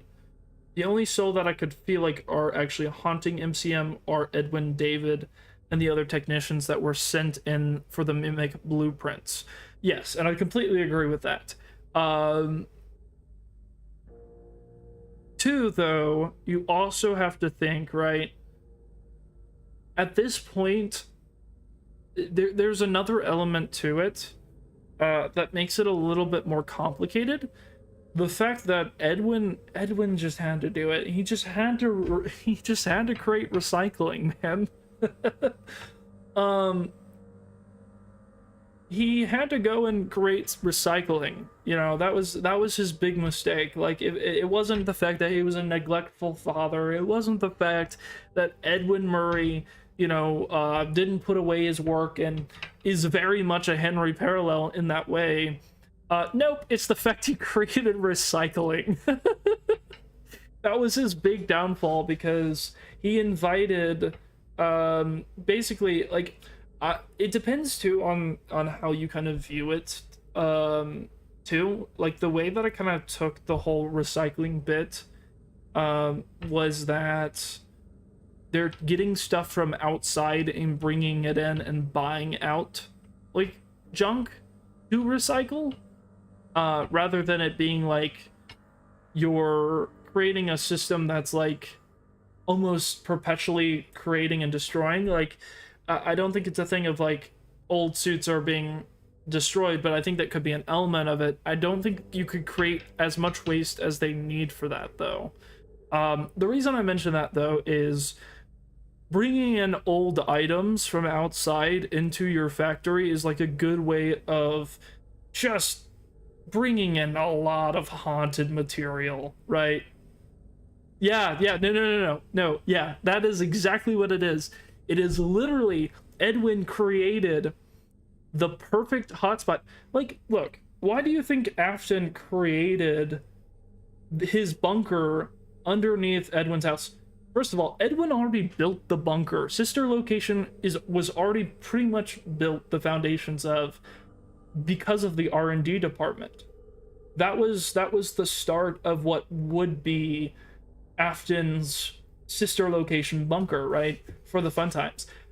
The recycling plant is already a remnant factory. Afton didn't have to do anything. Like, he didn't have to do anything, which is why all like the Biddy Bats and like the marionettes are possessed, not possessed, but they're haunted, right? Because they're being used with recycled materials that are infected, right? So it's like, yeah, that's kind of my thought, right? And it would explain a lot about like how those machines are surprisingly sentient. And it's like, I don't think it's necessarily just that they're like sharing remnant from like the spirits, right, of the MCI. Though I think that could be a lot of it. I think that's generally like remnant just has the properties of being able to connect items to the supernatural, or to like specifically like the abyss, which gets into a lot of stuff. There's a lot of interesting information about that comes from like Fazbear Frights, the book series, and Tales of the Pizzaplex, that gets into how that whole world works. And it's wild, man. There's a lot of weird stuff. Scott had some crazy ideas, and the thing is, like, I'm kind of one of those people who I can't even get on board with like Fazgoo. I'm kind of crazy out here. Like I don't have to like the story in order to be able to be like, that's not a bad concept. I kind of enjoy some of the implications that it is, specifically mostly with like later stories. Yeah, is built over the, yeah. Yep, Yep, I believe that's probably true. I mean, the thing that's interesting, and I know the Ultimate Guide and the Encyclopedia in the minds of so many are just absolutely cannot in any way be used whatsoever. It is interesting how every single one of them, though, connects the blob to Innard. I don't know how that works, but it potentially could be that Innard's pieces that like were left over from when the spirits left, they're still haunted, right? They still are possessed in some way by like infected material. And that's kind of what Frights is about. Like the Fazbear Frights book series is actually just about the leftover stuff from FNAF 6, right? Even like Tales of the Pizzaplex is about that. Like it starts with the Mimic being placed into the FNAF 6 location, surrounded with a bunch of parts, which is interesting. Also, Kaza Lanas, I don't know if I'm pronouncing that. Probably butchered it completely, so I apologize. Welcome in, and also bringing in my favorite quote, "I've been living in the shadows." That is like one of my very favorite quotes, so I appreciate that. But yes, that line has a lot of significance to me because, like, even specifically here, you have shadow figures being mentioned in this minigame. Minigame in heavy quotations. It's really interesting because you have like mechanics here that you see in Secret of the Mimic with Tiger Rock, right?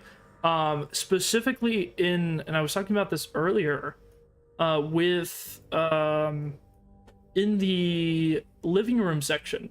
It says Chica, well, this is my grammatically incorrect abbreviation of it, but Chica enters the living room and the babies have tripped the breaker. She has to get the hidden cupcakes and give them to the babies in the right spot before 1 minute 30 timer's up. The actual thing is a little bit more detailed. I'll just pull that up. It's a little bit better. Yeah, the impatient babies were more than a little distraught and knocked over things in the living room. A circuit has blown and the lamps are flashing off and on. Each time the lights flash back on, the babies have moved into a different spot.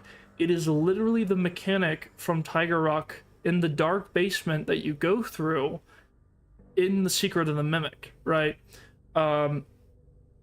There is... Innard was created... Okay, alright, let's look at this. Innard was created from the Fun Times? Yeah, they were. Then baby gets rejected. They get burned. Die in a fire. Yeah, that is funny. Tangled with a whole bunch of other animatronics. Yeah. I think that is... What doesn't make sense, though... Yeah. Which you're also getting stuff thrown down there during the security breach era. Because it's described, too, that, like, the sewers are also full of parts, right? So that it also, because we see, like, the glam rocks, the glam rock endos, I think also melded into the blob, which is kind of interesting. But it's also kind of strange, though, that you have, like, Baby's original mask and, like, the Fun Times, that you have, like, the shells. You could say that potentially they got it down from the sister location bunker. Like, maybe there's stuff down there, like, their shells were left over, and, you know, technically would still be there, I guess. So maybe that's where they got, like, the shells and stuff. I don't know. It is kind of interesting. Oh, thank you. Yeah, thank you. I appreciate it. Oh, thank you. Yeah, go ahead. No. Don't hesitate, honestly. Just, like, throw it out there, because I'm just doing the same thing. I'm throwing stuff out there. It literally has SB on the floor in Sodom? Weird. Well, no. I wasn't saying, Doesn't? Well, now I'm confused. Well, I didn't say that, but is that something it says? Security breach on the floor in Sodom?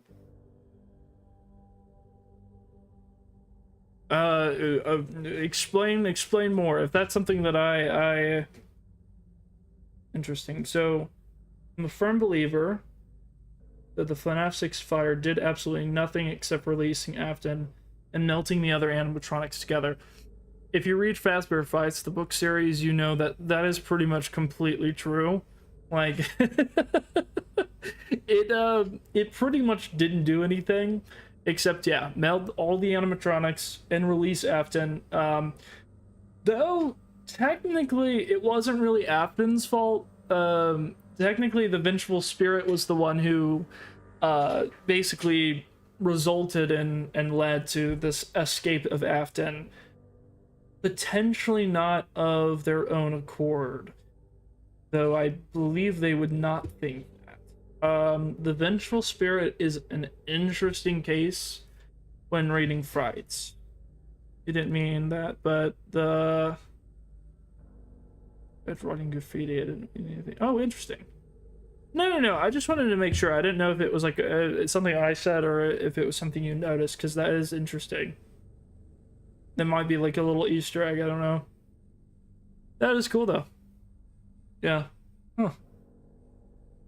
I did notice there was a little security breach reference in the FNAF 2 movie.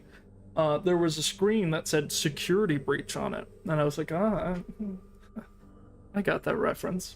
It was like very subtle, guys. I like that. But yeah, so there's a lot of stuff. Though the one thing that is interesting that I'm kind of looking at right now, let me see if I can find it. There's a lot of stuff here. There's like a specific thing with like unwanted guests and invited guests in the minigame, and one of the things that it specifies is that there is a shadow that you follow, right?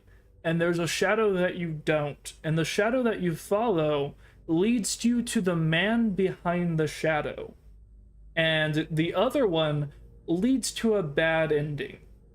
I think that's really interesting. Let's see, the Fazbear Fights map being in Sodom. Oh yeah. Yeah. Fazbear Fights map being in Sodom? Yeah, with the FNAF 3 location, yeah. That was, I think, a mistake, but I think that like I saw a whole lot of things that like they were sending bug reports, and like Steel Wool didn't like kind of confirm that it was a texture mistake from being brought over from like Help Wanted. It's kind of weird. It's a weird mistake. I don't like looking at stuff like that as mistakes, but they did kind of acknowledge it, so it's like, I don't know. It's weird. Hold on. So it reminds me a lot of FNAF 3, where you have Follow Me. Actually, hold on. There actually is one thing here. Minigame. There is something here, I think, interesting. So, I don't want sound for this. Yeah, sound's off. There's a thing here where you follow the shadow, right? Yeah, it says follow me. But there's another way you can go, and I'm pretty sure the message changes. I'm trying to think. Let's see, follow to. Is there one that has like all of them in it though? Follow me, extended. Hold on, where does it have it? Because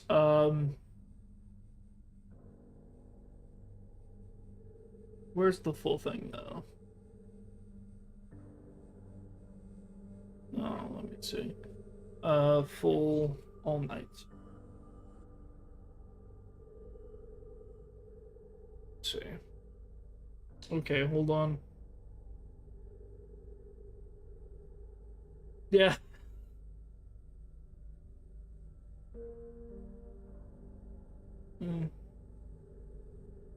Yeah, that's what I was thinking. So in the follow me minigame, that's kind of what I'm looking for. I'm pretty sure, and I might be completely wrong with this, if you don't follow him, and I think if you like find because Shadow Bonnie appears in the minigame, but it says like not him, or like I'm trying to think, what does it say? It's like wrong. What does it say? I'm trying to find the exact wording of what it actually says.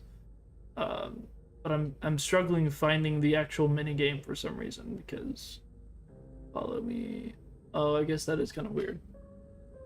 F3 mini follow me. Okay. Let's see if this brings it up. I'd like to look at it. How to get old? Well, that's just a video. I just want all of them. Oh, wait, hold on. Is this it?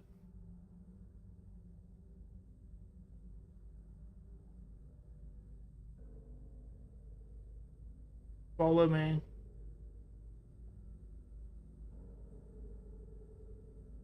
And there was like one.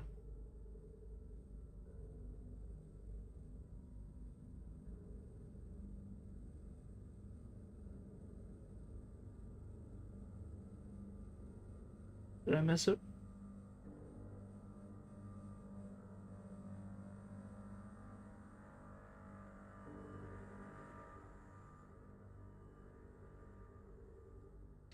Yeah, that's what I'm curious about. Um,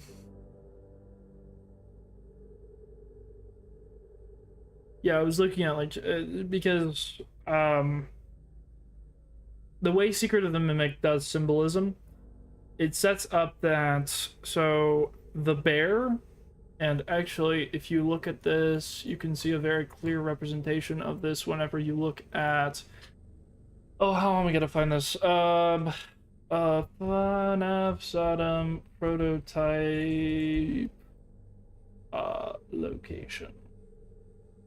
If I can find this well, not the proto mimics, but I'm looking for the house we saw in the Easter egg, or not the Easter egg for, yeah, for Help Wanted 2, because there's like something that like kind of symbolically ties all this together, and I think it's very interesting. But the bear and the rabbit are on two different sides of like the sun and moon symbolism that you find throughout Secret of the Mimic. But it's kind of implied that potentially both of them are shadows.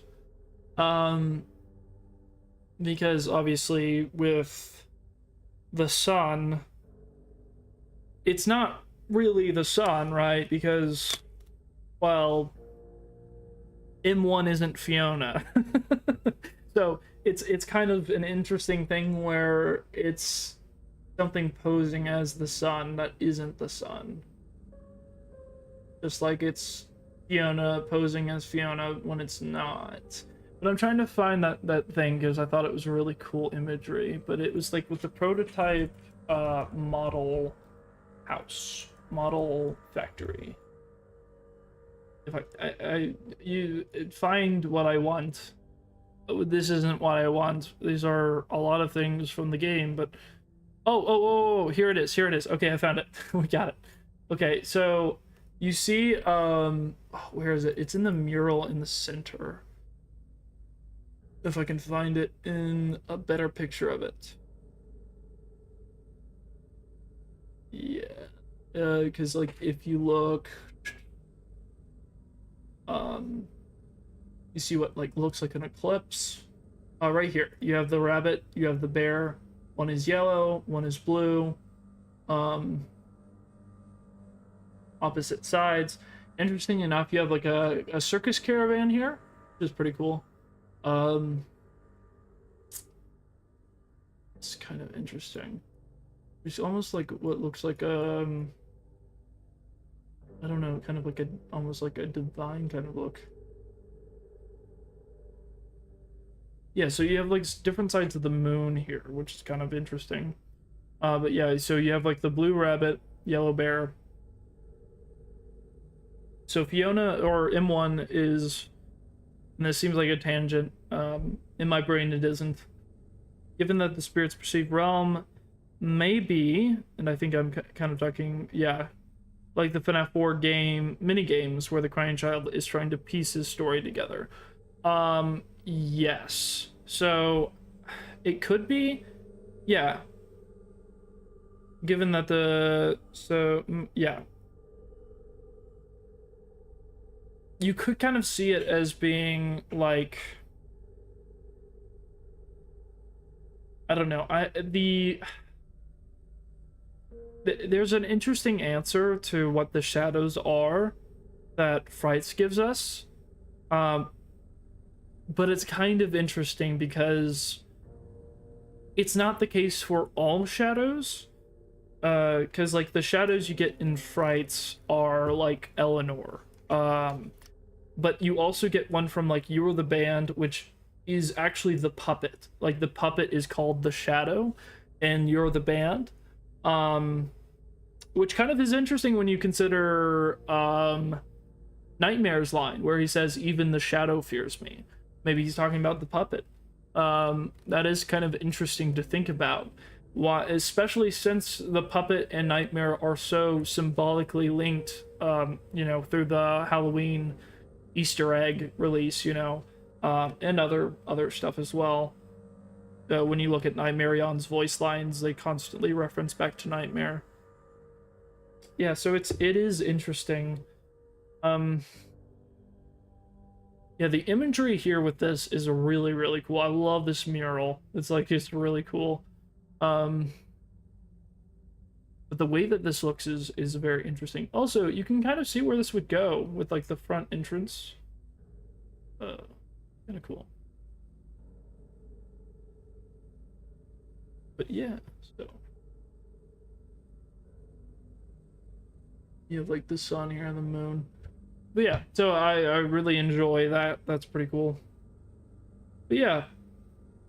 Okay, so where the pieces of a story was taken away at the end, any flatlines, then brought back together in FNAF 3 for the Happiest Day minigame, or the entirety of FNAF World, which was Purgatory, for the souls to set up Happiest Day and move on. The thing that is interesting about Happiest Day is that I don't think Happiest Day is something that they're necessarily setting up as much as they're escaping. If you look at the Silver Eyes trilogy, I know I'm throwing a lot of... Look, my head's full of books, okay? In the Silver Eyes trilogy, something that William Afton says is so interesting to me. It's kind of changed my view on how I view Happiest Day. It talks about his relationship with, like, how the animatronics children, the spirits, view him. And he mentions that they are stuck. They cannot view and see him as he is because they're stuck in their happiest day. And that kind of changes the way that you perceive that, because it suddenly is no longer a memory that they're trying to gather together as much as it's a false reality created. And it makes you think maybe FNAF World isn't a purgatory as much as it's something that William Afton created for them to make them believe that everything is completely fine, and, you know, they're not actually that they're fighting for something that is like a continuous cycle, because every other end of FNAF World would effectively be going through the exit door outside of like the clock ending. And I think that's kind of what Fredbear, the glitched out Fredbear, is kind of saying, where he's like, nothing else you do is going to matter unless you go and find the clocks, because everyone else is lying to you. So yeah. So that's kind of my interesting interpretation, I guess. I don't know. I do find that like there is an element, I think, of truth still in that, though, because like they have to find the truth for themselves. So they do have to gather their own memories within that, which would be breaking the game, right? Interesting correlation between FNAF 3 and FNAF World that I think is interesting to think about. Clockman, Greyman, Henry, whatever Scott Cawthon you want to say, mentions like, you've broken all my games, right? In FNAF 3, you break the games. That's how you win them, is you break the games, you break out of them. So he could literally just be talking in canon, in continuity, as like in the structure of like FNAF 3's Happiest Day being a bunch of games that you're playing that you have to break them in order to beat them, which is interesting. Now I'm just wondering how Afton would create that. Oh boy. Oh my sweet summer child. So this gets me into my tangents. I have a whole tangent on this. I have a feeling Nexus. Well, here's the thing. Maybe not completely off. I think William kind of not literally, but kind of made a deal with the devil in a way, right? I think that he got somehow very, very advanced knowledge of the supernatural that I think has a lot to do with what Glitch Trap is, has a lot to do with Mexus and the entity, and I think that a lot of that has to do with how William Afton got access to the supernatural, how he lived so long, you know, like all of that stuff. And I think that it has to do entirely with M1. I think M1 is basically the big bad of the series that no one is acknowledging, and that the Mimic is going to be redeemable. I think we're going to save the Mimic, and the Mimic's actually going to be the thing that helps save the day, basically. He learns the value of friendship, right? And is transformed and ends up kind of finishing his glam rock Freddy arc, you know, and ends up kicking M1's butt, you know. Get away, mom. Get out of my room. Yeah, so that's there's a lot of stuff there for reasons of why I believe that. Actually, a lot of it's in this, but yeah, it's kind of interesting. It's kind of hard to explain too. But the books are supplemental to the lore, so they are not canon pers. But it's still up to consideration. Well, no, not necessarily. So the books are canon. They are not in continuity. They don't have to be. They never have. The Silver Eyes trilogy helped us predict the games, you know, well, you know, before anything else, and it worked out pretty fine. And the Silver Eyes are arguably less connected to the games initially, like just the initial like Silver Eyes book is less connected to the games than like Fazbear Fights is, and it was still instrumental in our understanding of the lore. It's not necessarily that they're not canon, right?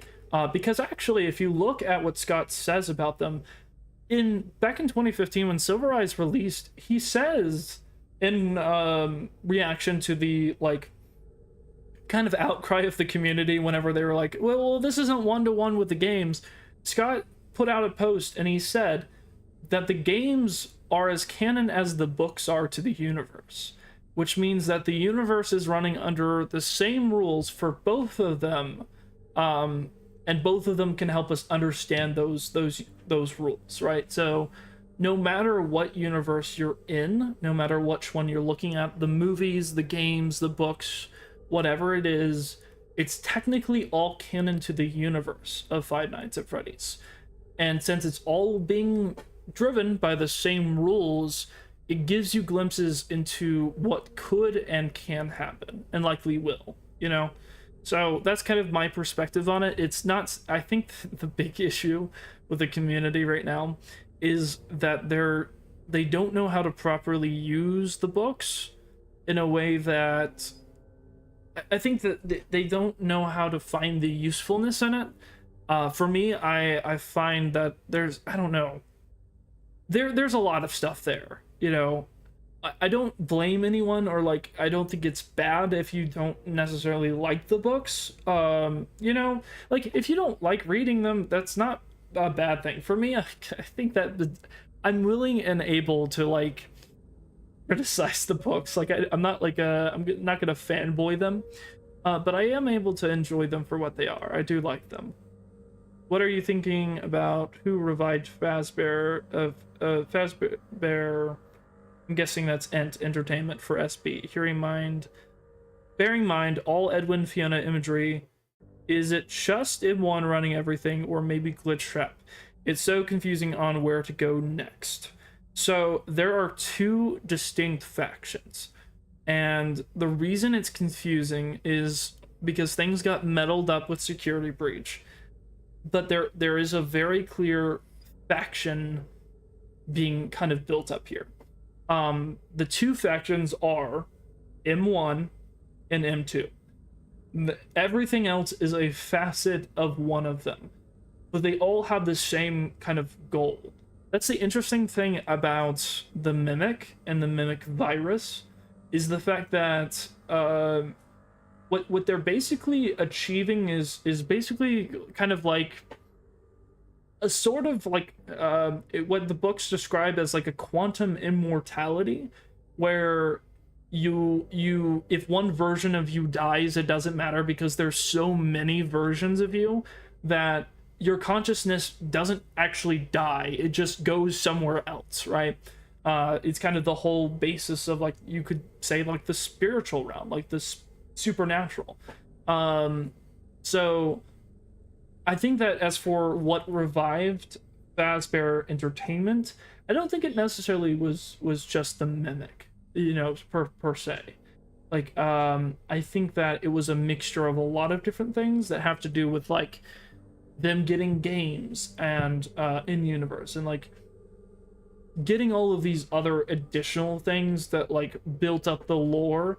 Like, it's weird to think the fandom of Five Nights at Freddy's is canon to Five Nights at Freddy's. It's weird. Hey, what are we talking about? Glitch Stinger, welcome. We are rambling. We are rambling like lightning. We're talking at 1,000,000 miles per second because we're rambling about Five Nights at Freddy's.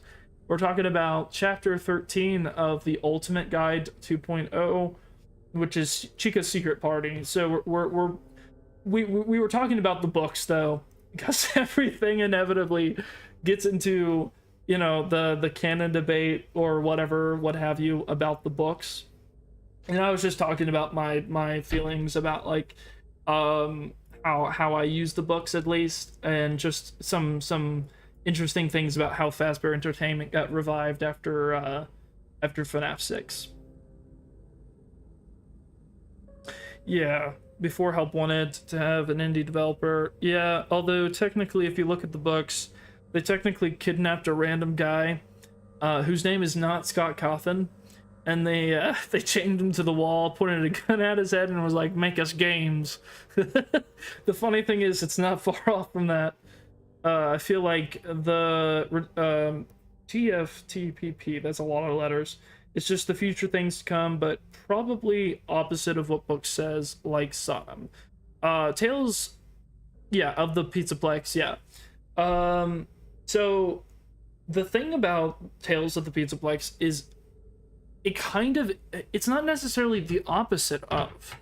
The interesting thing about Tales is that there are certain things that are outliers, like obviously like the Pizzaplex in general is a location that has a massive amount of more advanced stuff that you could absolutely see being like a future version of the Pizzaplex that is being like almost superimposed onto like the modern like GGY kind of timeline, which is kind of interesting. But I think that there's elements of truth there, but the elements that are opposite are intentional. I'm telling you guys this because, like, if you look at Secret of the Mimic, like Fiona dying in childbirth, that was like a big plot point for you know, the Mimic story for that. But if you think about it, right, Scott's not gonna spoil the game's plot lines in the books. Like, why would he do that? Him doing it that way, of having it create this expectation of like Fiona is dead, she doesn't have any importance in the story, and then having M1 as like basically taking the role of what in the games would be M2 is honestly brilliant whenever it comes to building something up without spoiling it, right? I think that's something that there's a logistical element to all of this that I think needs to be considered, where it's like the books are meant to build up things. Like, think about this, right? As a community, if Ruin just went out and without the books building anything up, would it make any sense? Like, like at all? Like, suddenly from Security Breach, you are suddenly thrown into the mask is now, but like, putting you in this weird AR VR world, right? Where you time travel and it's like weird little stuff in there, and you like travel through teleportation doors and you end up meeting a giant robot that had no zero setup at all, right? So it's interesting. So hold on, let me save my thoughts. I'm trying to keep up the chat, which I appreciate you guys chatting. This means a lot. Made it into Mexis. Gave it to the VR devs, they scanned it in, mimicked the game, and became glitch trap, and it starts infecting people's minds to release M2. So, the interesting thing in it, they didn't need to scan the mimic into the game, because the mimic was already in the game. So, the circuit board wasn't necessarily M2. So I agree with you actually on a lot of that, actually. So the mimic was already in the game, because you know what they were doing? How were they scanning the game? If you look at, I want to bring this up because this is going to blow your guys' mind. I love this. So chapter 13 has 16 descriptions, paragraphs for Chica's. Yeah. We in the last like 2 streams, we did like an hour and a half stream last time. We've been doing like a whole mind mapping section listing out the 16 descriptions. It's interesting that it's 16 actually. Is that right? 16 tapes? What? What is that? Oh. I wanted to look at something real quick. Let me try to think back what I was looking at. Oh yeah. So the FNAF Help Wanted hand unit voice lines. I want to look this up real quick. Hold on. I'm going to blow your guys' minds real quick. Okay, so Help Wanted. There are some factoids that we get that I think are very interesting. It said, yeah. Really? Very strange. I like that. Keep the number symbolism going. Interesting. Okay, hold on, guys. Look at this. So let's see if we welcome back. Hold on, I want to look for the voice lines in between. Where's those? Because if you look at, come on, where are they? Okay, yeah, here they are. So interesting. There's no guarantee. We went to great lengths to create an authentic VR experience, including using scanned photographs for references and using original performances routines when applicable. Keep that in mind, all right? Because we're gonna build something here. Okay, hold on. Let me see if I can find this. Okay, listen to this.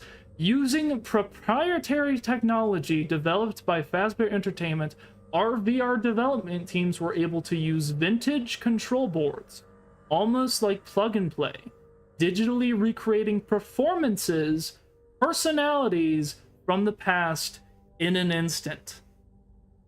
It's an AI that scans in old artifacts that can instantly use the information gathered from it to create performances, personalities from the past. Mix that now with an infected virus circuit board.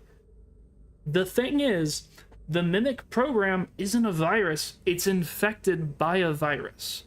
And the thing is, I think that virus is M1. Like, I think you're right. I think that Fiona was scanned into the unit.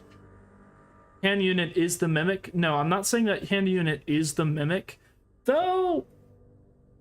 Okay, actually, I mean, hand unit is a generational 5 technician artificial intelligence. Like, he is AI. He could actually be. I don't know. I mean, that Nexus is still M1, and because of her goal of freeing M2 is still its priority, so it's doing it by any means necessary and infecting the player. I don't believe that M1 is that innocent. I don't think M1 has that necessarily as a goal in mind. I think that's what they want you to think. I think that's very much what they want you to think, though. But I do not believe that. There are some really, really deep things that have to do with M1 that makes me very, very distrusting of her. I'm saying he is LOL. We'll still it again. Yeah. No. I think that's a fair argument. There's some stuff there that I think is, could be used as evidence for that. Like, there's some lines from the books and stuff that make it sound like they're just describing, Andy Field's voice. Specifically, it's interesting, the books literally say in one of the stories that there's a voice that has a soothing voice. And if you remember from Secret of the Mimic, one of the lines is, "Listen to my soothing voice." I think the innocence is not the goal, but the lengths she'll go to achieve them. Well, I don't think her goal is necessarily to save M2. That is what I'm saying. I don't think, like, obviously I'm not saying innocence in the fact, I mean like literal innocence. Like, I think that she's done stuff, right? But I'm not even talking about, like, I think Moon.exe pretty much implies she killed David. Like, it directly. Like, I'm saying David didn't trip into the road to follow his ball, he was pushed. Is I think what the potential implication is.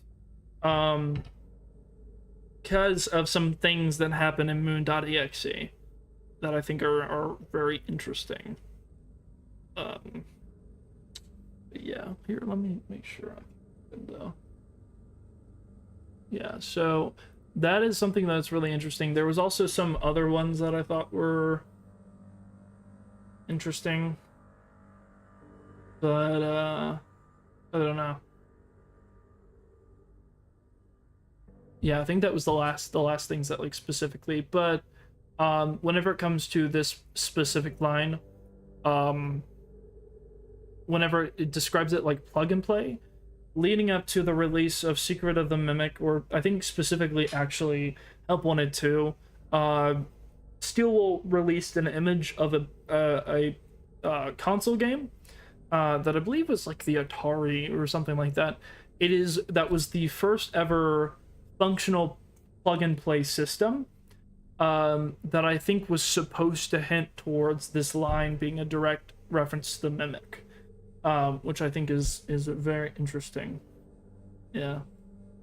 Just a heads up, guys, I probably will end stream in just a little bit because I've been going for a while and I'm getting a little tired.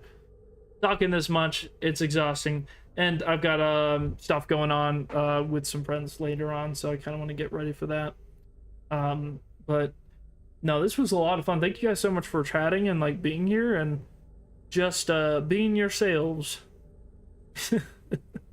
But yeah, I'll probably be streaming, I don't know when I'll stream next because I've got work starting again on Monday, so we'll see how all that goes. But I do want to start posting more content because I have been a little bit lax when it comes to, like, not even just reaction content. I want to get into, like, more gaming stuff because I do have a gameplay that I want to finish, you know, I'm currently starting or trying to get through Claire Obscure Expedition 33, guys. That game is peak cinema. So, you know, if you wanted someone's piece of advice for something to play over the dark winters to come, unless there's a FNAF game that comes out, you guys should go and play Claire Obscure Expedition 33. You know, one game of the year, that's not why you need to play it, but that's my last push. I'm probably gonna end stream here. Yeah, thank you. No. I'm trying to figure out Ego games. My bad. I'm so bad when it comes to like reading out tags. Thank you so much for actually being here and interacting. It honestly means a lot. It was so cool to be able to get like, you know, genuinely like a couple people in here just talking and theorizing. So, you know, and keep going. Yeah, thanks. I appreciate it. No, you guys have been awesome. Thank you guys for joining, and I'll see you guys next time. All right, peace out. See ya.